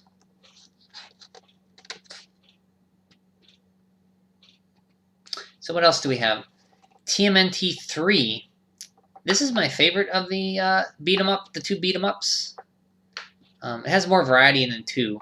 We haven't seen much of TMNT 3 for Ultra yet, but we're eagerly anticipating this time that the Turtles NES Adventure takes them from jet surfboards in Florida to our outer space and back to a floating Manhattan. TMNT 3 allows you to challenge turtles throughout the game without a pause. This title should be different from any other TMNT game. So far as you might guess, a 16-bit TMNT title is in the works, but it is a bit further off ahead. So they're talking about Turtles in Time. Bomberman 2. The original NES Bomberman is something of an underground classic. The sequel, which has not yet been officially named, adds a few player features and a multiplayer mode. So NES Planner coming soon. Avengers, Barbie, Bases Loaded 3, Bioforce 8 never came out, but they did release it as a ROM you can play. Contra Force, somebody released it anyway. Cyberball, Hammer and Harry, Hudson Hawk, King's Quest V, Mega Man 4, Might and Magic, Nightshade, Rocky. I don't think Rocky ever came out. Secret Ties, Space Shuttle Project, Star Trek, Terminator 2 Judgment Day. So, Richard, the Terminator 2 game is not that great. I rented it once, and it wasn't too great. The movie's better. You think that Terminator 2 was a terrible sequel to the first one. So you like the more gritty Terminator 1. I could see that. The Addams Family, Tiny Toons Adventures, TMNT 3, Toki, Tom and Jerry, Toxic Crusader, Euphoria, which I want to play that game. That's a Sunsoft game that only Europe got. And I have it on my Wii. No, it's on Wii U. I think you can buy it. And I want to get that before the eShop closes. Because I do want to play that. Because they almost say it's like a Metroidvania, kind of like with Sunsoft music. I'm all in for that. Uncharted Waters, Where in Time is Carmen Sandiego, Wizards and Warriors 3, and Wolverine. Coming soon for the Super Nintendo. Okay, we're going to see how many classics we got here. ActRaiser, Castlevania 4, Caveman Ninja, that's Joe and Mac, basically. Darius Twin, Draken, Final Fight, John Madden's Football, PGA Tour Golf, Populous, SimCity, Super Battle Tank, Super Play Action Football, UN Squadron, and Wanderers from Ease. Pretty good games in there. The first one is a time loop. Terminator 2 destroys the loop without a real explanation or reason, and destroys a possible sequel because it, again, needs to destroy 2 to have Terminators again. Going into the lore. You guys are all lore. Heavy on lore, excuse me. I can see that. That's a fair reason. I've heard people don't like Terminator 1 because it's not as, or they don't like Terminator 2 as much as 1. I've heard that before. And that's fine. I can see that. Hey, Soulfire, how's it going, bud? How you doing? Welcome. Looking at another issue of Nintendo Power. This is volume 28 from September 1991.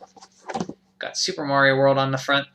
This is an issue I remember a lot because it was the first time I really saw Castlevania 4, Super Mario World, Final Fight, SimCity,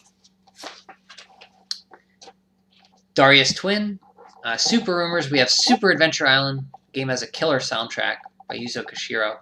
Decent game. It's kind of simple, but decent. Ultraman, I didn't care for that when I played it. Home Alone, I haven't played that. Nosferatu, I do have this, and I played it a bit, but I had a hard time with it. It's a game that I need to give more time to form a better opinion on. Super Battle Tank, you see there's General Schwarzkopf from the Gulf War, I think that's supposed to be. Wanderers from Ys. This is a fun game. Ys 3. I do like this. It's like if you want a nice, short, not too hard, but grindy RPG, side-scrolling RPG, Wanderers from Ys is pretty decent. Ultrabots, Sanction Earth. Miscellaneous. We heard about a ton of Super NES games at the CES. Here is a brief rundown. Chessmaster, Fi Mindscape, Hat Trick Hero, Tato, Hyperzone, HAL, Lagoon, Kamco Seika, Lemmings, Sunsoft, NCAA Final Four, HAL, Nolan Ryan's Baseball, Romstar, Paperboy 2, Mindscape, Robocop 3, Ocean, RPM Racing, Interplay, Samurai, Seta, Shanghai, Activision, Smash TV, Acclaim, Space Megaforce, Toho, Super Earth Defense Force, Jellicoe, WWF WrestleMania Challenge, Acclaim, and X-Men by LJN.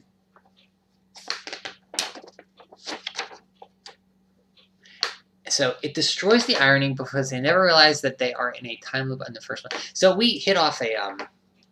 it's funny how subjects people have strong opinions on. Like, Richard really likes Terminator 2. Lemon doesn't, and she lists some good reasons. You guys are really lore guys. Lore-heavy guys, I've noticed that you guys are. I know Richard is. I know Lemon is. Just messing around tonight. That's good. Relaxing a little bit. Terrible sequel you guys talk about, Dark Fate. I haven't seen that one yet. Which one? Genesis. I think I rented it from Redbox once and never watched it. I think I rented it, ripped it, and never watched it, and then deleted a file or something. But the movie makes it clear. I avoid acknowledging Dark Fate's existence.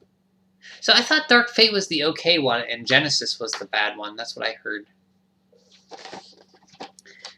F-Zero, we have coming next month, we have F-Zero, Star Trek, Metroid, review of the classic Metroid. For the upcoming Metroid 2, they are pumping up Metroid, much like Nintendo's doing right now with Metroid Dread. Hopefully it's successful. They are pumping up the review hype for Metroid 2 by reviewing the classic Metroid. Castlevania 2, Belmont's Revenge, and Dear Reader's Letter. There's their number to call if you need customer service. Power subscriptions to call to order to get a Nintendo Power subscription. Game Counselor's Hotline. Strategy books, you can order these back issues and such. And there's the back triple play. You got the NES action set, Super Nintendo, not yet out, but soon, and the Game Boy. Nintendo gives you the power to choose classic power, portable power, super power. Any way you play, you'll win with Nintendo 3 times over. And that's volume 28 of Nintendo Power for September 1991.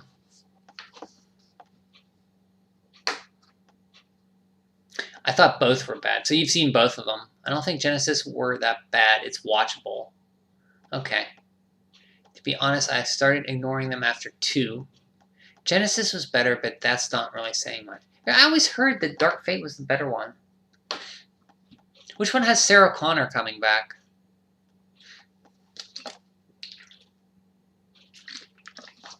Okay, let's look at it. Maybe we can get through one more tonight.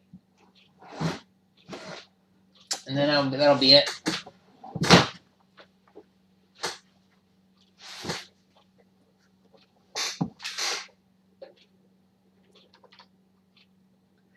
Okay, any of you guys Star Trek fans here? This is volume 29. This is October 1991. Got the Enterprise here.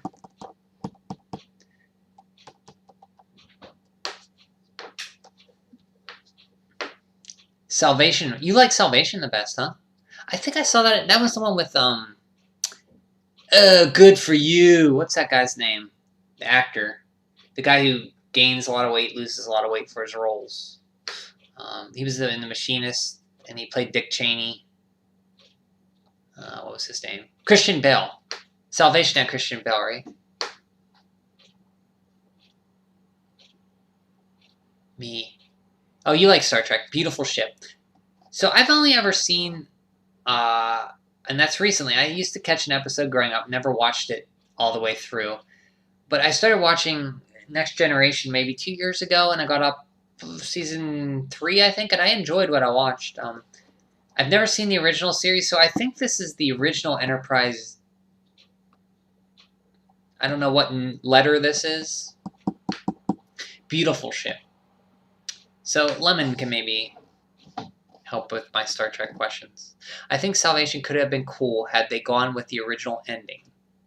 I didn't know they had a different ending. I forget all about that movie. Salvation is definitely the most underrated. Really? So you guys like Salvation? Okay.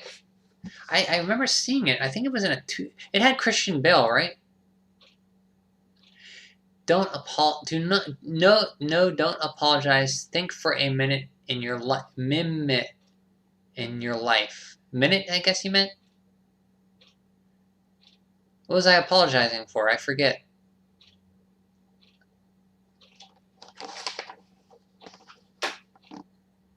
Star Trek. Beam Up to Adventure. Feature. SNES. We're going to see F-Zero, Game Boy, Castlevania 2, Belmont's Revenge, and NES Classics Metroid.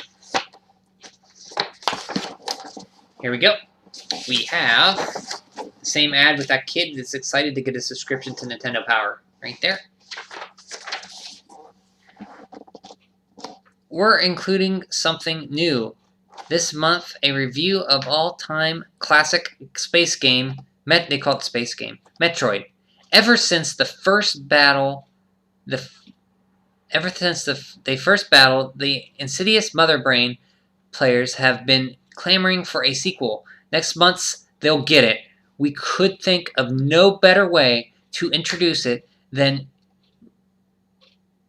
retell the original story and present compelling maps, complete maps, and collecting tips.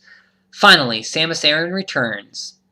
For the Super NES this month, feature F-Zero. It is a fantastic futuristic space race that pits humans against aliens, not just your regular space simulation game. F-Zero has 3 skill levels and 15 tracks with a variety and vivid background scenes. Control of the Super NES jet pods is precise and enhanced racing. Sound and adds to the excitement. Rounding out the Super NES showcase are long-awaited Super R-Type and great new golf game Hole-in-One. For the Game Boy, the Belmonts are back in a new Castlevania Belmonts 2. Bad Boy Bart is back from camp in Bart Simpson Escape from Camp Deadly. Also this month, we're issuing an official Trekkie alert. The spaceship Enterprise beams the entire Star Trek crew down to the NES for a stellar video adventure. The commanding Kirk, unstoppable Spock, and others from the original Trek team take on a new challenge and in the process meet some new beings and some old adversaries. One of the game's great features is the character can beam back up to the Enterprise to be rejuvenated when they low on energy.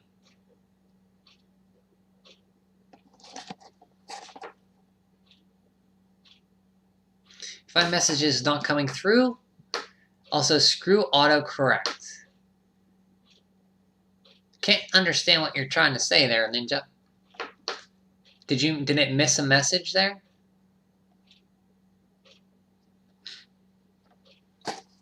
So yeah, F-Zero, Star Trek, Roger Clemens, MVP Baseball, Metroid, the re-release. They re-released the Metroid game and they put a different cover on it.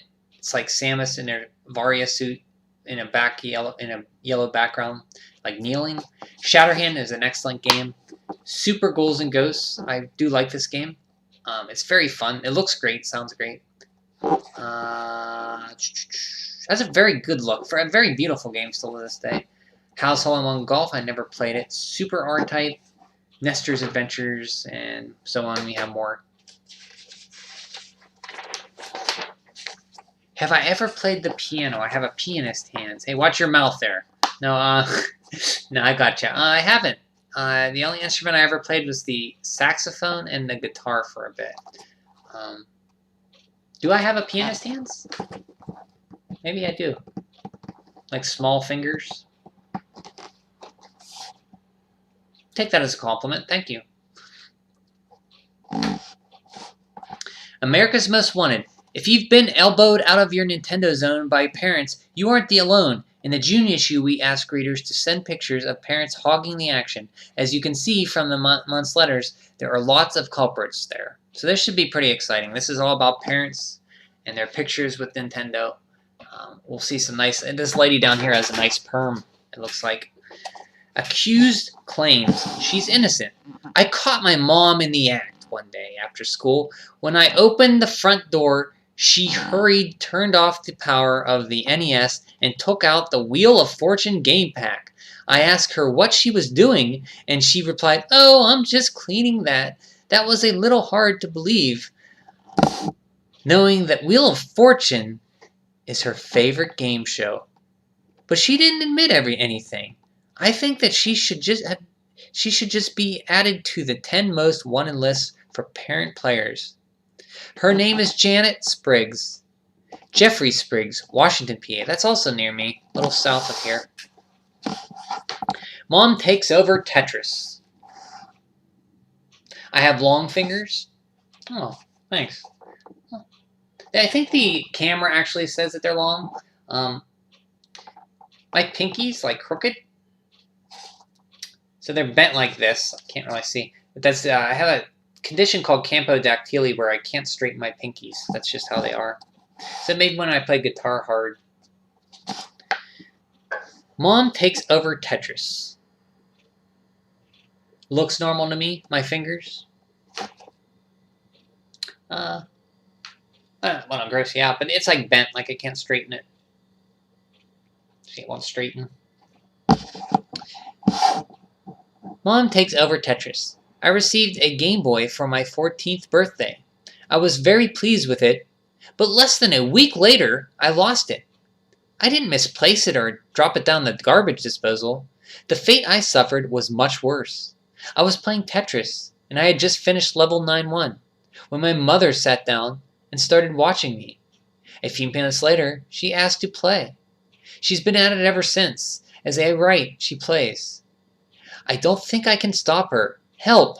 That's Andy Karen from DeSoto, Missouri. The length of them? Yeah, I guess they are a normal length. I think the camera just makes it look longer than they are. Plus, I have skinny wrists, too. I remember when I was in 4th grade, I always had skinny wrists my whole life. And the 4th grade teacher, he was passing out test scores or something, and I had my hand like this. And he put the paper down. He said, "Look at your wrists. They're so skinny girly." And he picked them up and shook them. I always remember that. I thought that was kind of mean. I think of Mr. Wagner. I think he's dead now, though.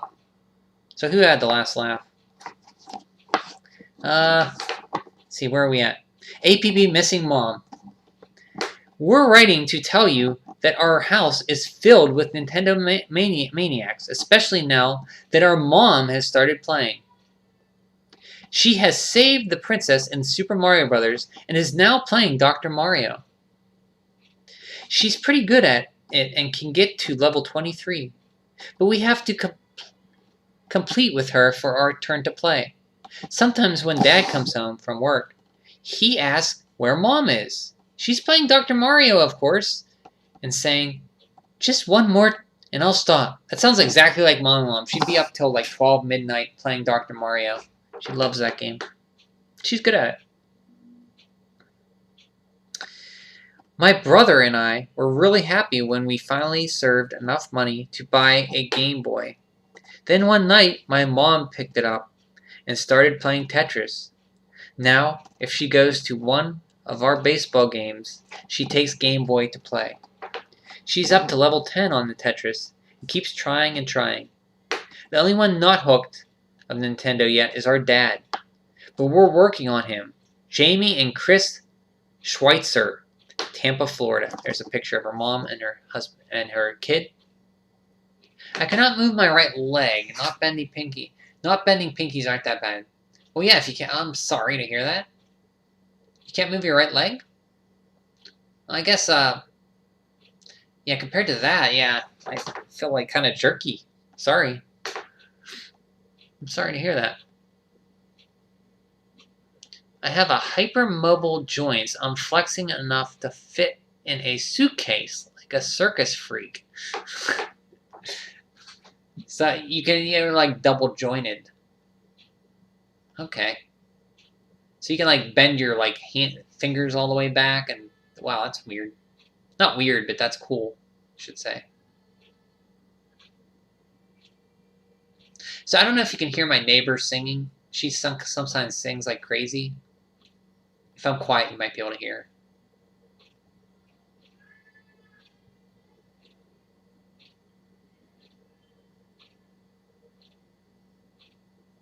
Did you hear?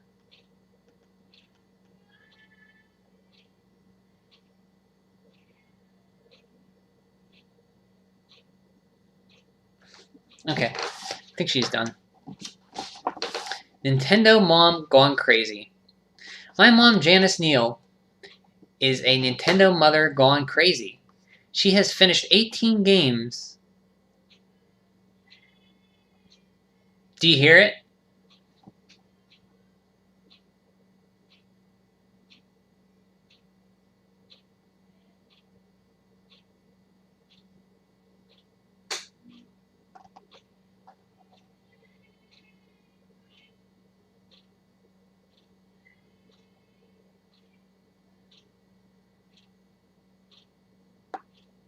And she's still singing. My mom, Janice Neal, is a Nintendo mother gone crazy. She has finished 18 games. Among them are Zelda 1 and Dragon Warrior. Zelda 1 and 2, Richard. Dragon Warrior 1 and 2. Final Fantasy, Highlight, Ultimate Star Tropics, Willow, Strider, Maniac Mansion, Legacy of the Wizard, Clash at Demon Head, Faxanadu, The Magic of Scheherazade, Crystallis, and Shadowgate. She's almost done with Castlevania 3, Dracula's Curse. Now this mother is pretty cool. Those are some tough games there. When she's not busy playing games, she's a good nurse, a Girl Scout leader, and an all-around great mom. Carolyn Neal, Richmond, Virginia. Nintendo mom Janice Neal taps Nintendo Power for tips. So there she is right there with Nintendo Power on her lap. Now you can't unhear it.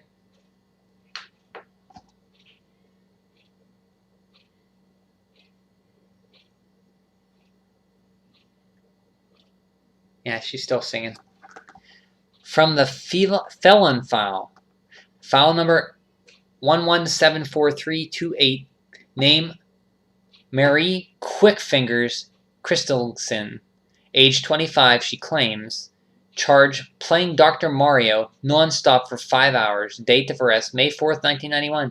Douglas Christensen, Kamloops, British Columbia.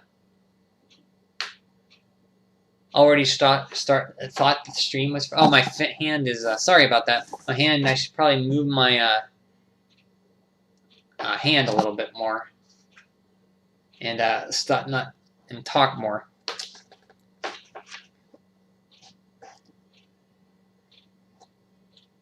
I'm kind of fascinated with my neighbor singing. Dad becomes a video monster. When we bought the Legend of Zelda in 1988, we didn't realize we were unleashing a monster. My dad became addicted, playing at night on weekdays. He just couldn't stop. Some weeknights he would stay up until 4 or 5 o'clock in the morning, trying to defeat Ganon. He would sleep for 2 hours, then get up and go to work at 7 o'clock. Finally, 4 months later, Dad finally beat Ganon in a showdown at Death Mountain. Life settled down for a while, but then last year, we got The Adventure of Link. Mistake! Normally was just a dream. Normality was just a dream. Ted Ploth, Decatur, Illinois. Criminal negligence. My dad doesn't really play with our NES very much, but he has an unbelievably addiction to Game Boy Tetris. He has become very good at it, and if I want to play, I often have to wait for 20 minutes or more before I get a turn.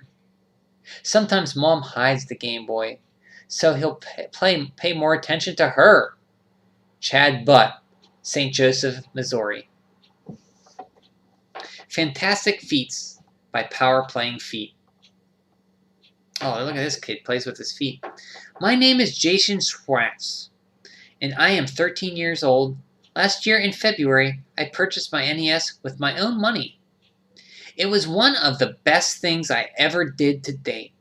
I have beaten 31 games, including all 3 Super Mario Bros. Games, all 3 Mega Man games, Double Dragon 1, 2, and both Zeldas, Dragon Warrior, Final Fantasy, and many others. Last June, I had an accident, which severed my thumb muscles. I couldn't use it at all summer. But that didn't stop me from playing. I used the advantage and a wacky idea. I learned to play with my left hand on the joystick and my feet on the buttons. Not only did it work, but I beat Super Mario Bros. 3 with my feet. Now that my thumbs has healed, beating games with my feet is just for show. Jason Schatz, Oxford, Maryland. More fantastic feet. So I think Minichio should be in here because we're talking about feet here. So I don't know. He was in here earlier, but he would like this. I wish I could have married the Nintendo mom gone crazy. She seems like... I agree. She seems pretty cool. Like, if my mom was that cool, that'd be awesome, man. If I could play games with my mom growing up like that, you don't understand how thrilled I would have been.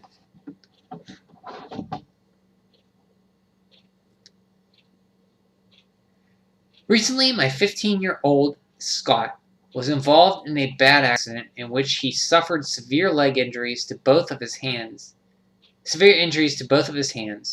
During his stay at the hospital, he became terribly bored, just sitting and watching TV.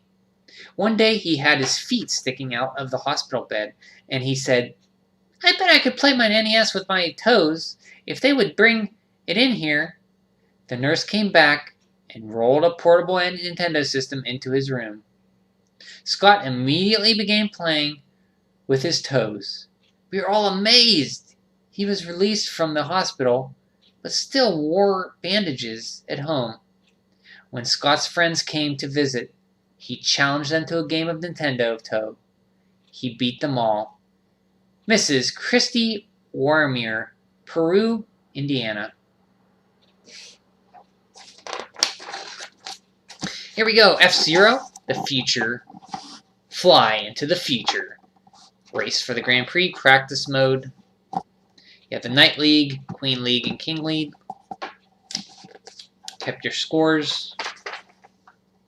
Jump into the driver's seat. They talk a little bit about the controller. Lean and dig in with while you're taking sharp corners. You may slide wide, press L or R buttons to lean left or right, and avoid sliding by digging into the corner. Accelerate, Superjet, drop out. So they even drew a controller. That's how cool that this artwork is. They drew a Super Nintendo controller. Choose your machine. So they talk about these Fire Stingray, Wild Goose, which could take the most damage. Golden Fox had the highest top speed, and the Blue Falcon was like the Mario of Mario 2, most average overall. I always raced with Fire Stingray because the handling was the best. While this machine is slow to accelerate, it corners well and has the highest maximum. It has the highest speed, really? I thought that was a Golden Fox. Since the Golden Fox is the lightest machine in the circuit, it also the quickest to accelerate. Okay, it's the quickest to accelerate. The wild armor shell of the Wild Goose takes a lot of hits without losing much energy. While the Blue Falcon doesn't stand out in any category, it's a good all-around machine.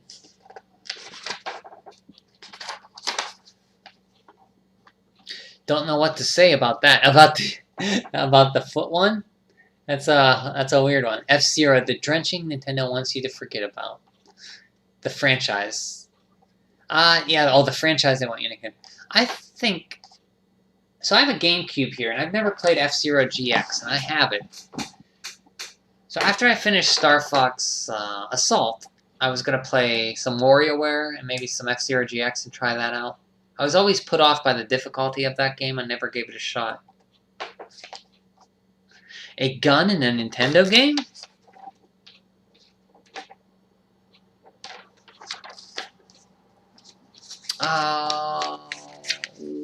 Which one had a gun? So here's all the courses here. You see, when you get to lap 1, you got to be 15th, lap 2, 10th, 3, 7th, 4, 5, and 5 is 3. You got to be in those places to qualify. Queen League, Knight League, King League. The Minefield.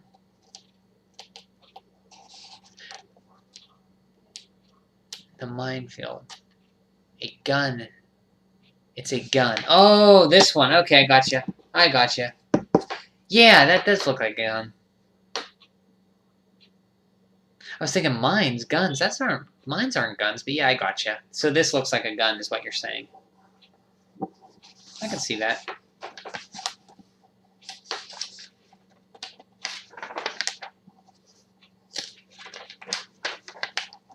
Classified information's tips. Stage select for Vice Project Doom. Over Horizon. Abadox the Inner War. Zombie Nation.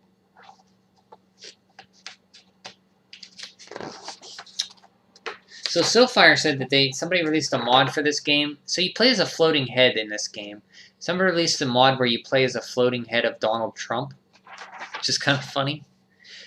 Super Mario World, Top Secret Hideaway. Talking about some ghost house secrets. Quick save.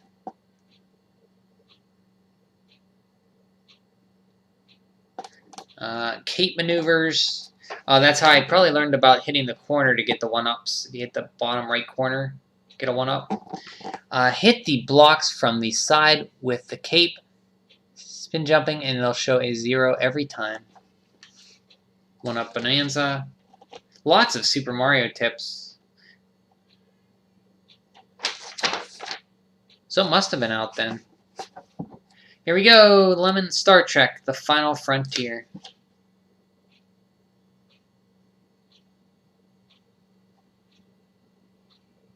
Play as Mr. Sulu, Mr. Scott, Dr. McCoy, Mr. Chekhov, Mr. Spock, and Lieutenant Aurora. I've never seen the original series. Masaba. These must be planets. The swamp, hit the wall. Beam up the dilithium. Activate the computer.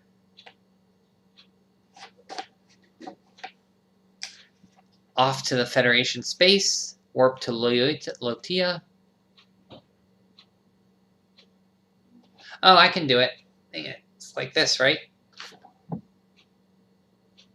Yeah, I can do that.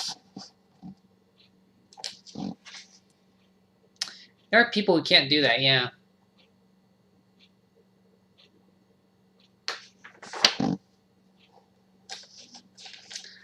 Let the games begin.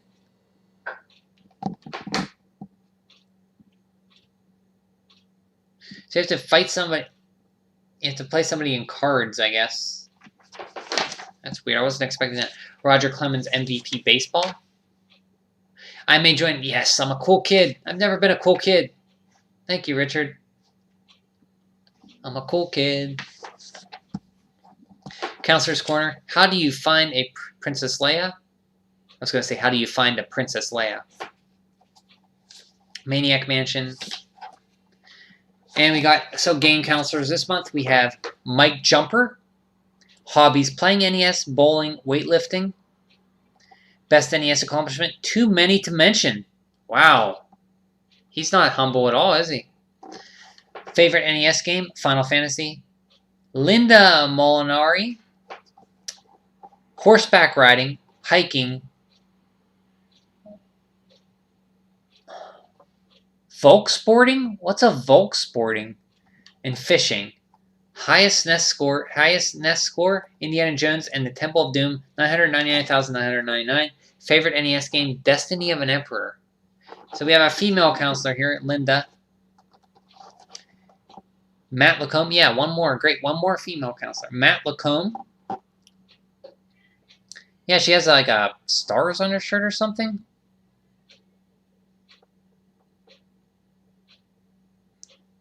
Growing up, I didn't know any girls that played video games. Of course, I didn't really talk to a lot of girls when I was like 11 or so. Became game counselor May 1990. Playing the drum corps. His hobbies are playing in the drum corps, playing jazz. Best NES accomplishment, finished Contra 5 times with one man. Pretty good. Favorite NES game, Little Nemo the Dream Master. So here's the most 80s hair, Greg Roth. Playing NES games, eating pizza. Those are his hobbies. Highest NES score, Tetris, 512,514. Favorite NES game, Batman.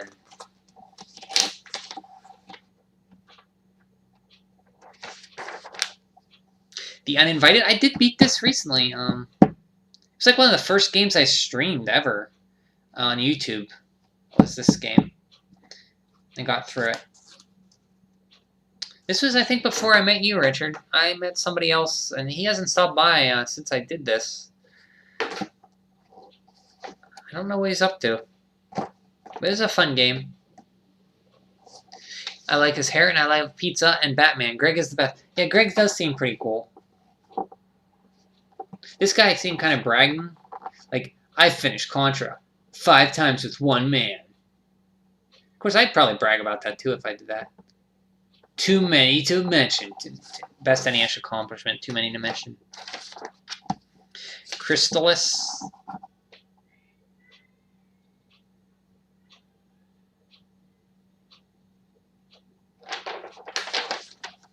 Here we go. The re-review of Metroid for the re-release of the NES Classic. Came out in 1991. Still the ultimate space adventure. Power-ups. Samus. NES Classics, Hints and Tactics. When Metroid was first introduced, the NES in 1987, nobody had ever heard of Samus Aran. That challenged almost overwhelmingly overnight. That changed almost overnight. Due to the game's super play control and the thrill of exploring a new world, Metroid was one of the first games that didn't force players to proceed in one direction. Beyond that, it was challenging, and it still is. A message is sent from the Galaxy Federation Police to destroy the Mother Brain, and Samus Aran beams into the heat of the planet Zebes. The exciting spinning jump made Samus a different target for enemies since Metroid's many other games have adopted this technique. The enclosed caverns of planet SR-388 extend in many directions. In the section, Samus encounters new dangers and valuable weapons. So I thought SR-388 was Metroid 2. I thought this was Zebes. So there's the map. A pirate ship discovers the remnants of an ancient civilization and a bizarre alien race hibernating deep below the planet's surface.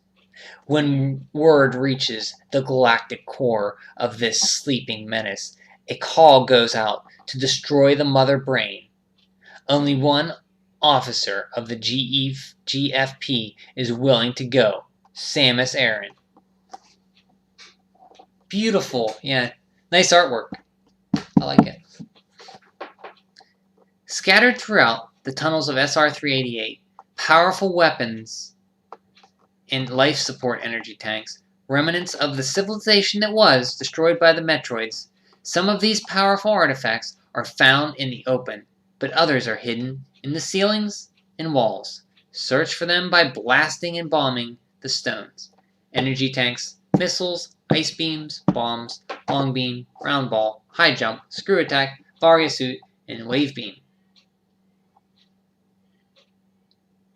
They have a little map here, a little so they coded out every single power up in the game, numbered and keyed, round ball, missile, and then the next map they have them all where they're located. So if you really wanted to spoil yourself, it gives you every single upgrade in this game. Best ending: win in 2 hours or less to see Samus Aran turns true self.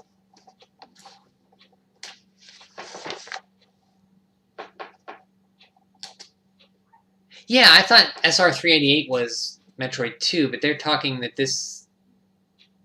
They said... It was funny because they said Zebes, and then they said the Caverns of SR388. I think they mean the second... They're talking about the second game.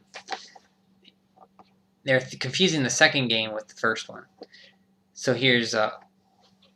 first, this is the Norfair here. Here's Brinstar. Here's the enemies. Here's the coded key of where each item is. They spoiled her gender review. They did. I think that was spoiled before in Nintendo Power, though, to be honest. But they did show it right here again. In case you wanted to see the re-release, they spoiled the whole game for you here with the code of where all the items are, which is kind of useful. All the enemies. Rippers. So if you're really into lore, here's what the enemies are. Zeebs, Miros, Wavers, Rios, Miras, Squeeps, Gamuts, Novas, Ujruta, Malvitola, Fire Dragon, and Ripper MK II. Oh, this here. If you fall into these stacks of blocks into the lava, roll up into a ball and use your bombs to blow yourself upward to safety. It won't be easy, so try not to fall. Yeah, I've actually had to reset because I fell in there. Sometimes I couldn't get out. And you have to go to Ridley. Ridley's hideout. Kraid's hideout.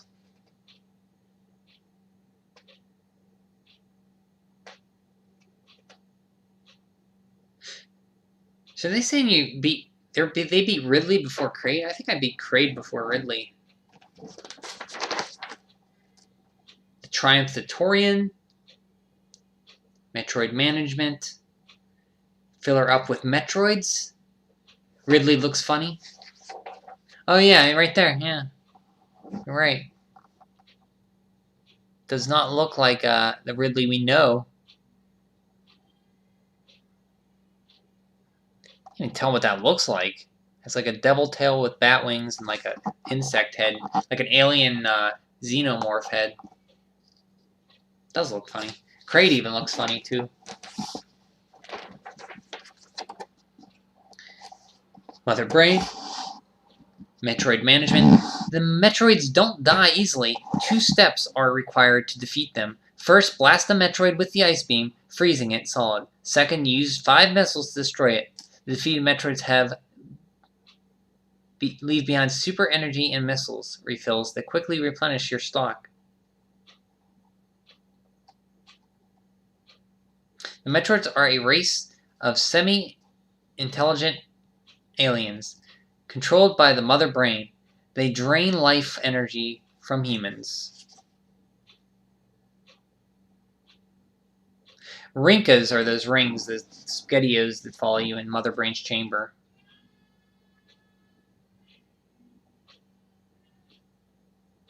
There's my neighbor again singing. This Kraid has dwarfism. He does look a little small. Kind of cute, almost. Yeah, and Ninja's like, bro, look at Kraid. He looks deformed. I mean, they were going by the sprite. That's what they had to go by. You know, there was no Super Metroid yet, so that's what they had to go by. Does kind of look funny, doesn't it? Dwarfism.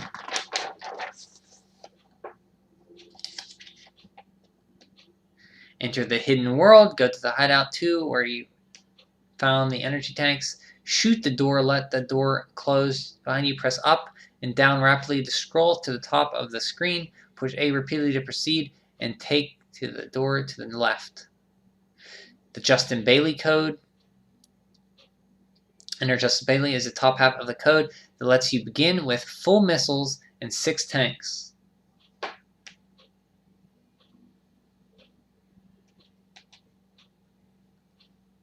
Now that creates little deformed cousin Crag. By the way, I'm serious. In Nes and Super, you can find a mini Kraid that dies in 3 missiles. Yeah, I know. I remember the mini Kraids. But no, this is actually Kraid. This is the boss. He's a real small sprite. There he is right there. I remember the mini Kraid in Super Metroid. There's like a fake one.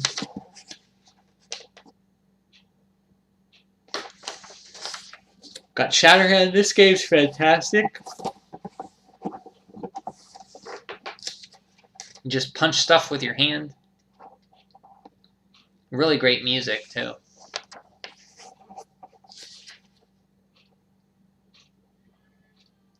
Any of you guys played Shatterhand?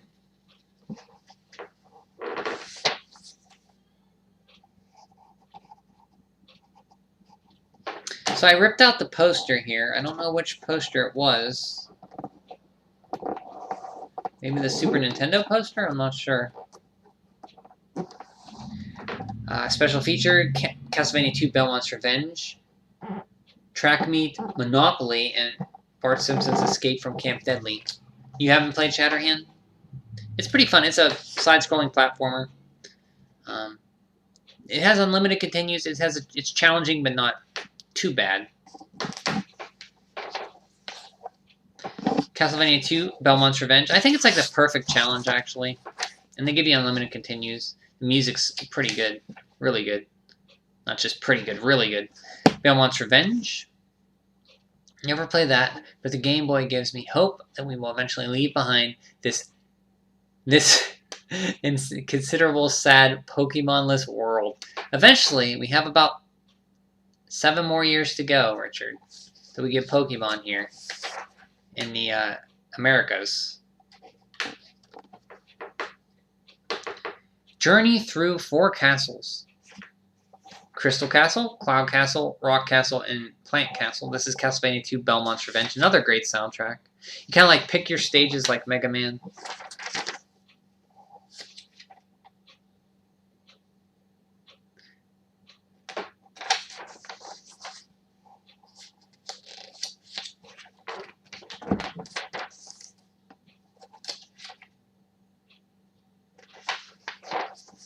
Any of you played Castlevania 2 Belmont's Revenge?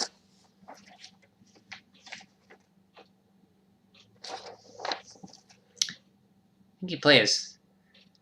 I think in Belmont's Revenge, Christopher's kidnapped and you have to rescue him, if I remember correctly. One of them's kidnapped. Escape from Camp Deadly. So I've never played this.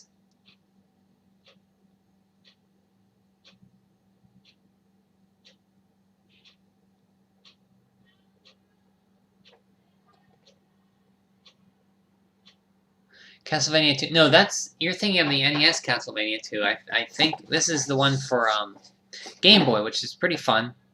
And I like Castlevania 2 on NES. I haven't played it in a while, though. So you don't like Castlevania 2 either, Richard? Yeah, I like Adventure 1, 2, and 2. You like them too, Ninja? I do too. Even 1, I played through it. I find it quite fun. It moves slow, but it's pretty fun. And 2, I beat that one longer ago, so I don't remember a lot about it, but I remember the music being great. I thought that somebody was kidnapped. Christopher was kidnapped, I thought, and you had to rescue. But yeah, they're pretty good. Yeah, that's the Game Boy one, Richard. I think you were thinking of the one for NES, Castlevania 2.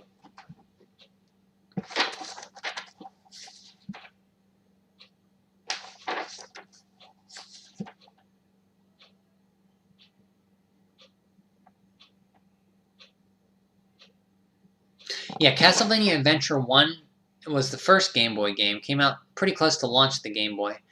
And then Castlevania 2 Belmont's Revenge is the second one. And then there was Castlevania Legends, which was the third one on Game Boy. And then they also released Castlevania Adventure Rebirth on Wii, which is really good too.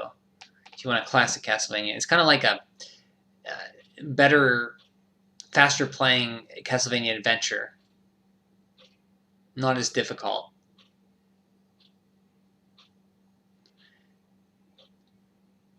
Game Boy Castlevania was bad. I enjoyed them. They had lots of ropes though, so if you don't like ropes.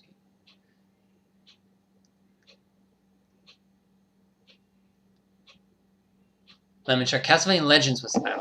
I enjoyed Legends. The Koji Igarashi just disemboweled that game. He ripped it from canon.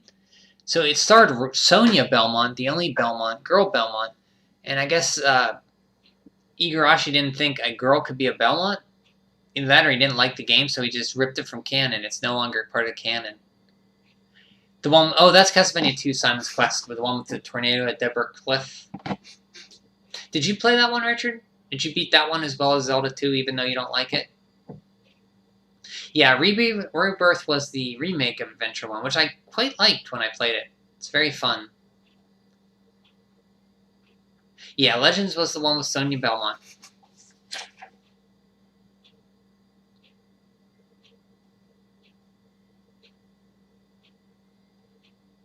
Oh, which one? So yeah, you did a playthrough of Castlevania Adventure Rebirth, Soulfire? Was that it?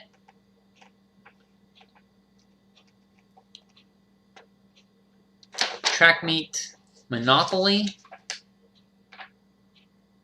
Never played. I like the NES version though. It's fun. I'm assuming did Sculptured Software do this one too? I don't know.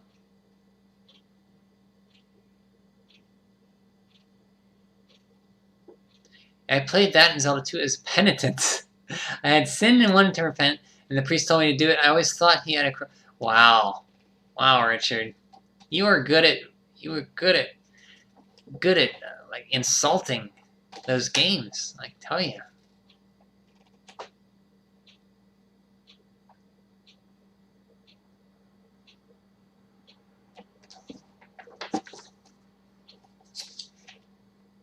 Okay, Game Boy Top 10. Super Mario Land, TMNT, Follow the Foot Clan, and Dr. Mario are still 1, 2, and 3. Final Fantasy Legend, F1 Race, Tetris, WWF Superstars, Mega Man, and Dr. Wily's Revenge, Castlevania The Adventure, number 9, and NBA Challenge. Okay, here we go. So titles now playing: Bart Simpson's Escape from Camp Bradley, Brain Bender, Castlevania 2, Choplifter 2, Monopoly, Nick Faldo's Championship Golf, Track Meet, and Turken, the highest rated one here.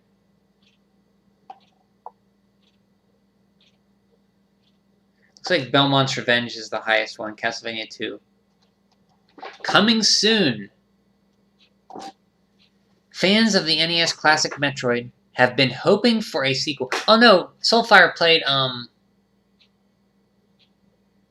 I think you played a Metroid, another Metroid remake as well, Soulfire, right? And you also did Metroid 2, I think. Because Soulfire really likes Metroid 2, so he'd probably be interested in this little reading here. Fans of the NES classic Metroid have been hoping for a sequel to their favorite space adventure for a long time. And now finally it's on the way, exclusively for Game Boy.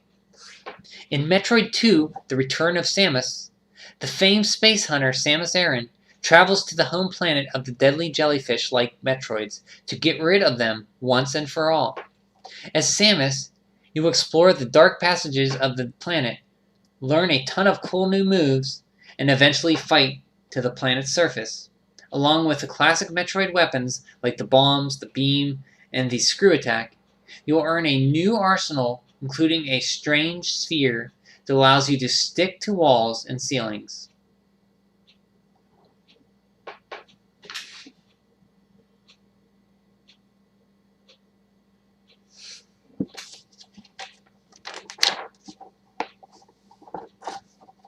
How much will the Super NES cost? And what? Okay, these are Super NES. Okay, we're going to grade some great Nintendo PR questions here. These will be exciting. Super NES QA. Answers to your top 10 questions. How much will the Super NES cost, and what is included?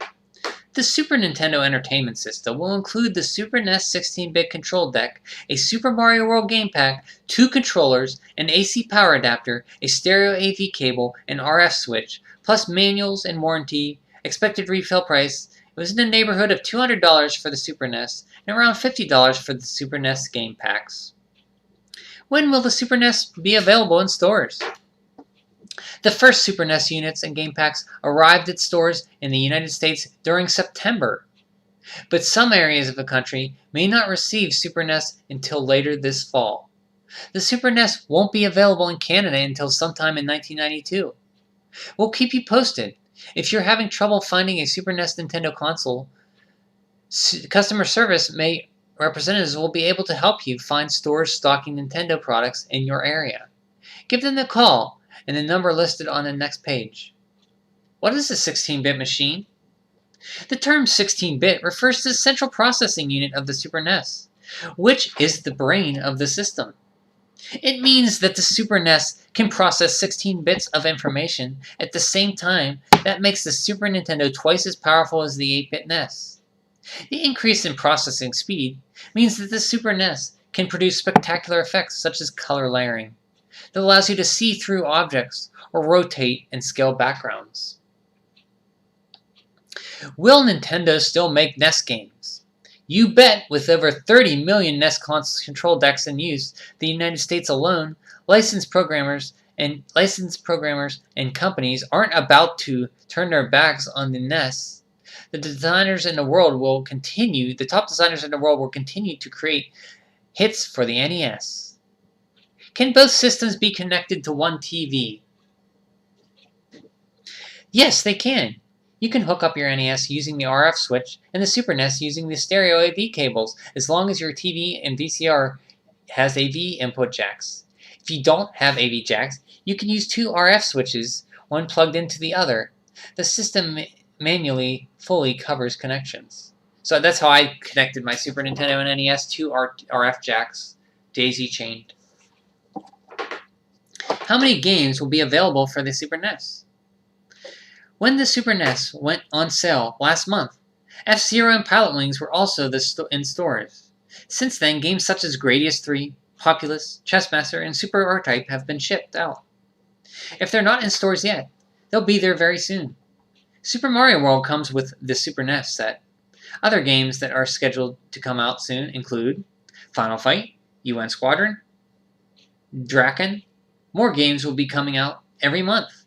At Summer CES, more than 40 titles in progress were displayed, and about 20 should be out by the holidays. Why can't NES games be used on the Super NES?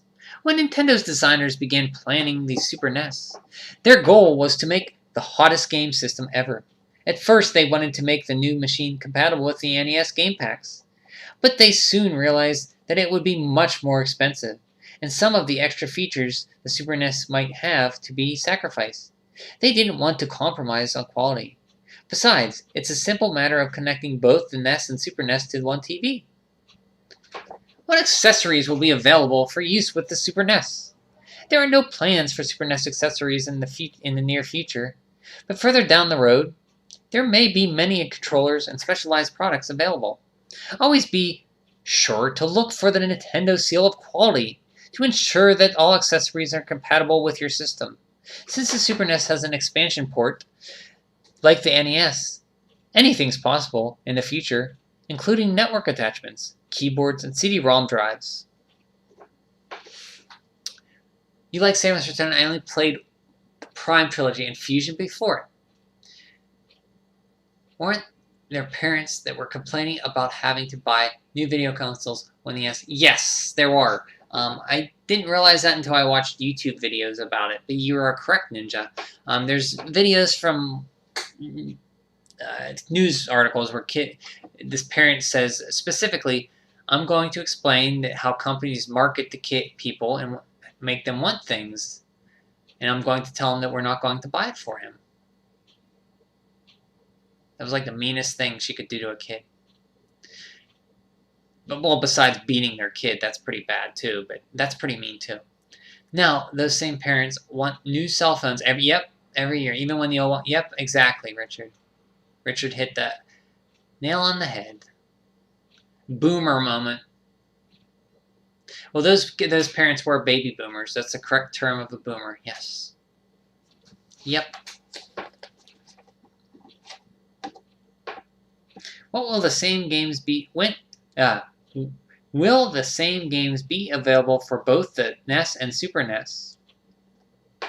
Programmers try to make use of its features of the Super NES and NES when designing games for each system, and not all games require the extra sophistication of the Super NES. As a result, identical games probably won't be made for both systems. Instead, look for special versions of popular games such as Paperboy, The Simpsons, and Castlevania.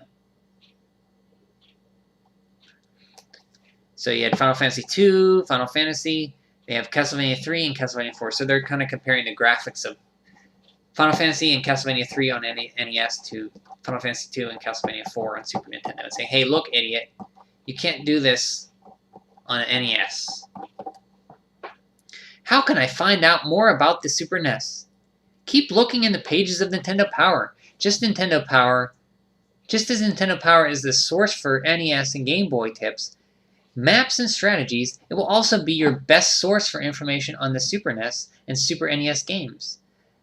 That doesn't mean that we're going to devote the entire magazine to Super NES games. Nintendo Power will still continue providing the hottest coverage of games for the NES, Game Boy, and the Super NES. Whatever your choice of systems, Nintendo Power will have it covered. You also can contact Nintendo Consumer Services for special questions about Nintendo products. So that is their Q&A, answering questions that kids might have. More games, super goals and ghosts, incredible graphics, awesome challenge, and ultra challenging.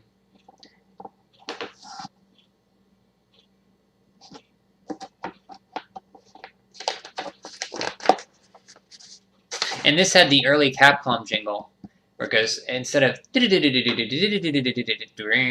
goes they had for a little while. The Graveyard, Ghost Ship, Snow Mountain, Big Cave. This game's all about memorization. Gotta play it methodically. How they want you to play it. Hal's Hole-in-One Golf. I never played this. Super R-Type. I never played more than 5 minutes of this to test if it's working. It's one of the cheap games you can get for Super Nintendo. Flawless jingle impressions. Thanks, Richard. I tried my best. I guess you could understand it, so it was good enough. I'll take that as a compliment. Thank you.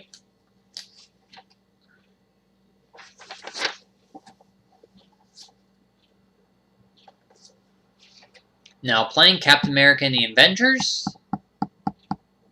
I rented this back then, and I actually thought this might be the next. Before I played Werewolf and beat that, I thought maybe this will be the game I want to beat next for the NES. I played a few hours of it, and I just didn't care for it that much. I think I need to put more time into it to really understand it better. It was okay, it's just I didn't feel compelled to finish it.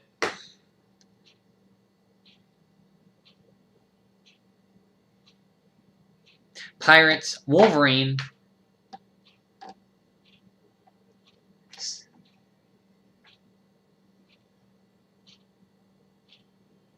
Search for secret. Booty, booty, and more booty.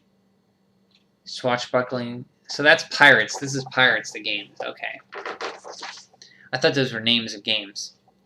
Pilot Wings. Super Bases Loaded. These are more SNES games. I've never played more. This is a game I need to play. I never played more than 5 minutes of Pilot Wings. Do you guys have experience with Pilot Wings? I never played more than 5 minutes because the controls, I always got frustrated. It was a compliment. I remember the actual jingle the moment you did it. So you know, oh, nice. Thank you. I'm glad I nailed that. I was worried that you wouldn't understand it. Not worried, but I thought it wouldn't sound anything like it. Excuse me. Latest NES releases: Bases Loaded 3, Pirates, Godzilla 2, Cowboy Kid, Roger Clemens NBA Baseball, and Wolverine. Coming soon, we have ActRaiser,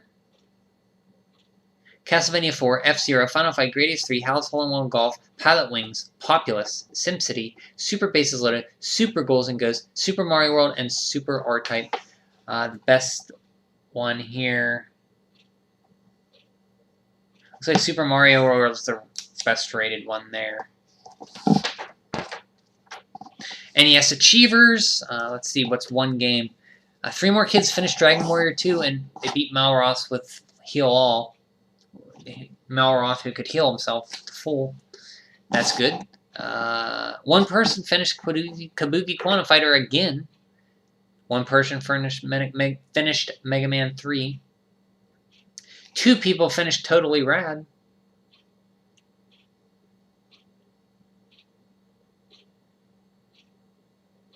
Lots of people finished Star Tropics. Lots of people finished Dracula's Curse. 1 person finished Battle Tank. Here we go, the top 30. Remember, as always, red or new. So there's quite a few red. Blue are been there for a while. Green are games that have appeared between 2 and 9 times, so less than 10. Now you can add your name to Snake. Yes, I can. Snake Rattle and Roll. Where was Snake Rattle and Roll? Thank you for reminding me about that. I still feel pride when I say, hey, I beat Snake Rattle and Roll. That's still a great accomplishment for me. 2 people beat... oh, they don't even put finish. They have high scores. My high score was around 690,000, so they got 793, so mine wouldn't have qualified. Top 30, here we go. Super Mario Bros. 3, back on number 1. TMN2, the arcade game, number 2. So it's number 1 and 2, same as last month. Instead of Mega Man 3, we have Battletoads. No, instead of, I think Mega Man 3 was 4. Now it's number 5. Battletoads is number 3. Final Fantasy number 4. Bases Loaded. It's a baseball game. I've never played it, but it was a unique perspective where you threw. It was from behind the pitcher looking at home plate, and that's how you swung the bat. There was like 4 of them on NES. It was ridiculous. 3 or 4, and 1 for Super Nintendo. Super Bases Loaded. Mega Man 3, The Simpsons, Bart versus the Space Mutants. Dragon Warrior 2, still around the same place. RPG fans continue to discover the secrets of Erdrick's legend in Alefgard. Crystallis, Tetris, and Bases Loaded 2. Dr. Mario, 11. Star Tropics, 12. Super Mario Bros. 3, 13. Super Mario Bros. 2, 13. Destiny of an Emperor, Dragon Warrior, Double Dragon 3. Castlevania 3, Dracula's Curse. Mega Man 2, Little Nemo, the Dream Master. Double Dribble, Double Dragon 2. I mean, not Double Dribble. Zelda 2, The Adventure of Link. Insert Cold Ruth well-deserved and earned insulted Zelda. Dang it, I thought I'd get... I'm never... Every time, for the end of time, for as long as I do this, you're going to insert a Zelda 2 reference, aren't you? Every time, Richard. Bases Loaded 2 is fun 2-player, really. I've never played it. I think I've only ever played NES Baseball and RBI Baseball. Still no Dragon Quest 3, which I thought it would have been out by now, Lemon. Mega Man 2, Little Nemo the Dream Master, Zelda 2, Ultima, Quest of the Avatar, Tecmo Ball, Super C. New games here we have Ultima Exodus, The Uninvited, and Faria. Base Wars, I've rented. Wizardry and Kings of the Beach. It was a popular volleyball game back then. No Dragon Warrior 3, you are correct. Must not be out yet. It came out in 91. It must have been a little later, maybe? Christmas? Joe Buto.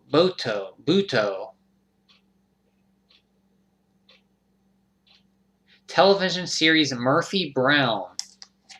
Never seen it. Ultima Warriors of Destiny, Pack Watches, G.I. Joe 2, G.I. Joe the Atlantis Factory. This is a fun game made by Kid, much like the first one. Crazy Land, I never heard of. On here.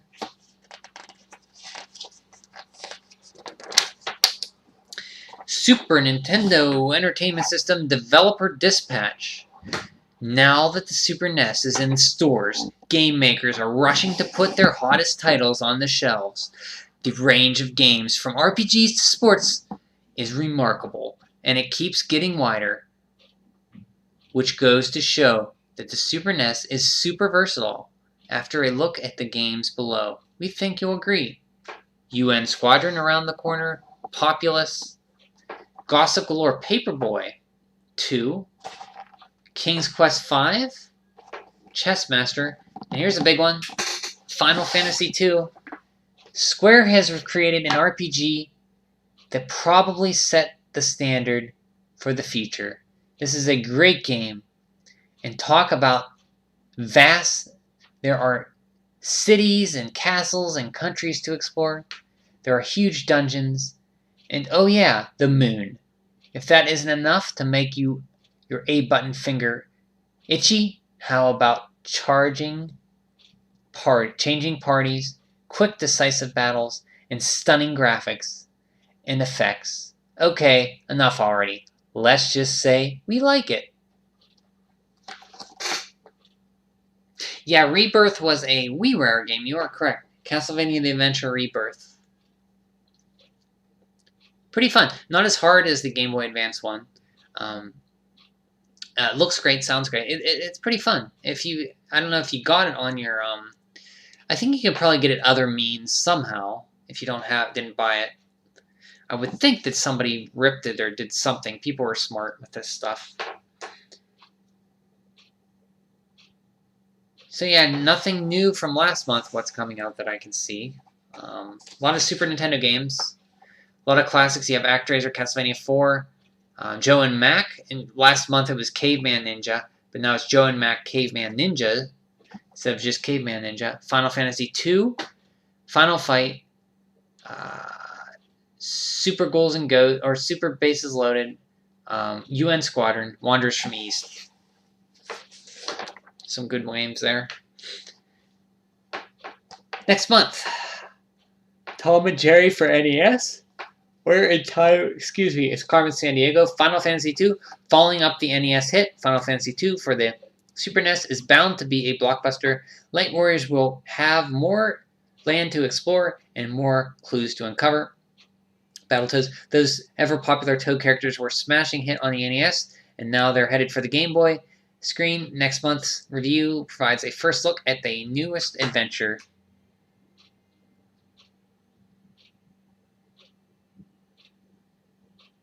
Bill Elliott, he must have been a NASCAR driver.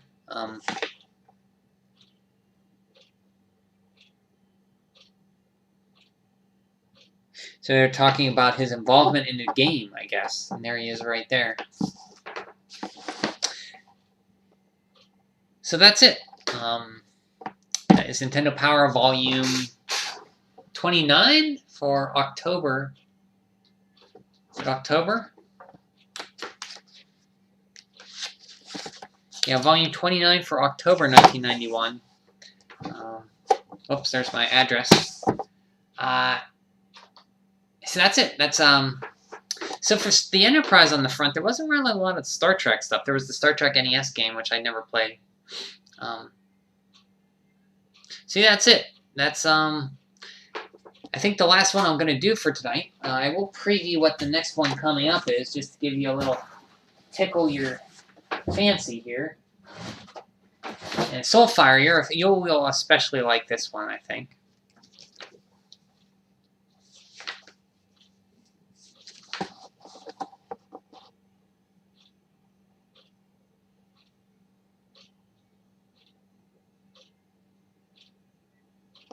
That's right, it's Final Fantasy II for the Super Nintendo. You see on here you have, I guess that's Cecil, but he's riding a bird. Can't quite understand. Oh, I do have the poster intact with it. Well, anyway, we will look at this one next time. Yeah, that's Final Fantasy IV. You are correct. Over here it's Final Fantasy II, but it's actually 4. Oh, that's a Chocobo. Okay. Chocobo has the wrong color. It's a black Chocobo, but they can only land in forest, the black ones. So I guess that's What's the Empire in that game? Can't remember. Soulfire would know. Baron. Baron. That must be Baron Castle. Cecil riding a chocobo. So which chocobo flies? The golden one flies, right?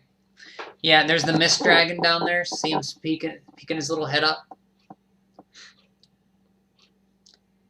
One of the first summons you get. And that's it. So look forward to that one. I don't know when I'll do this. I will play, I want to keep playing, finish up Star Fox Assault. I am enjoying that, but I just felt like doing this. Okay, everybody. Thanks for stopping by and keeping me company. I hope everybody had a good time looking at this. And it was great to talk to y'all. And I will see you again when we look at number 30. Nintendo Power number 30 for November 1991, my birth month of that month. And I'll see you all. Take care.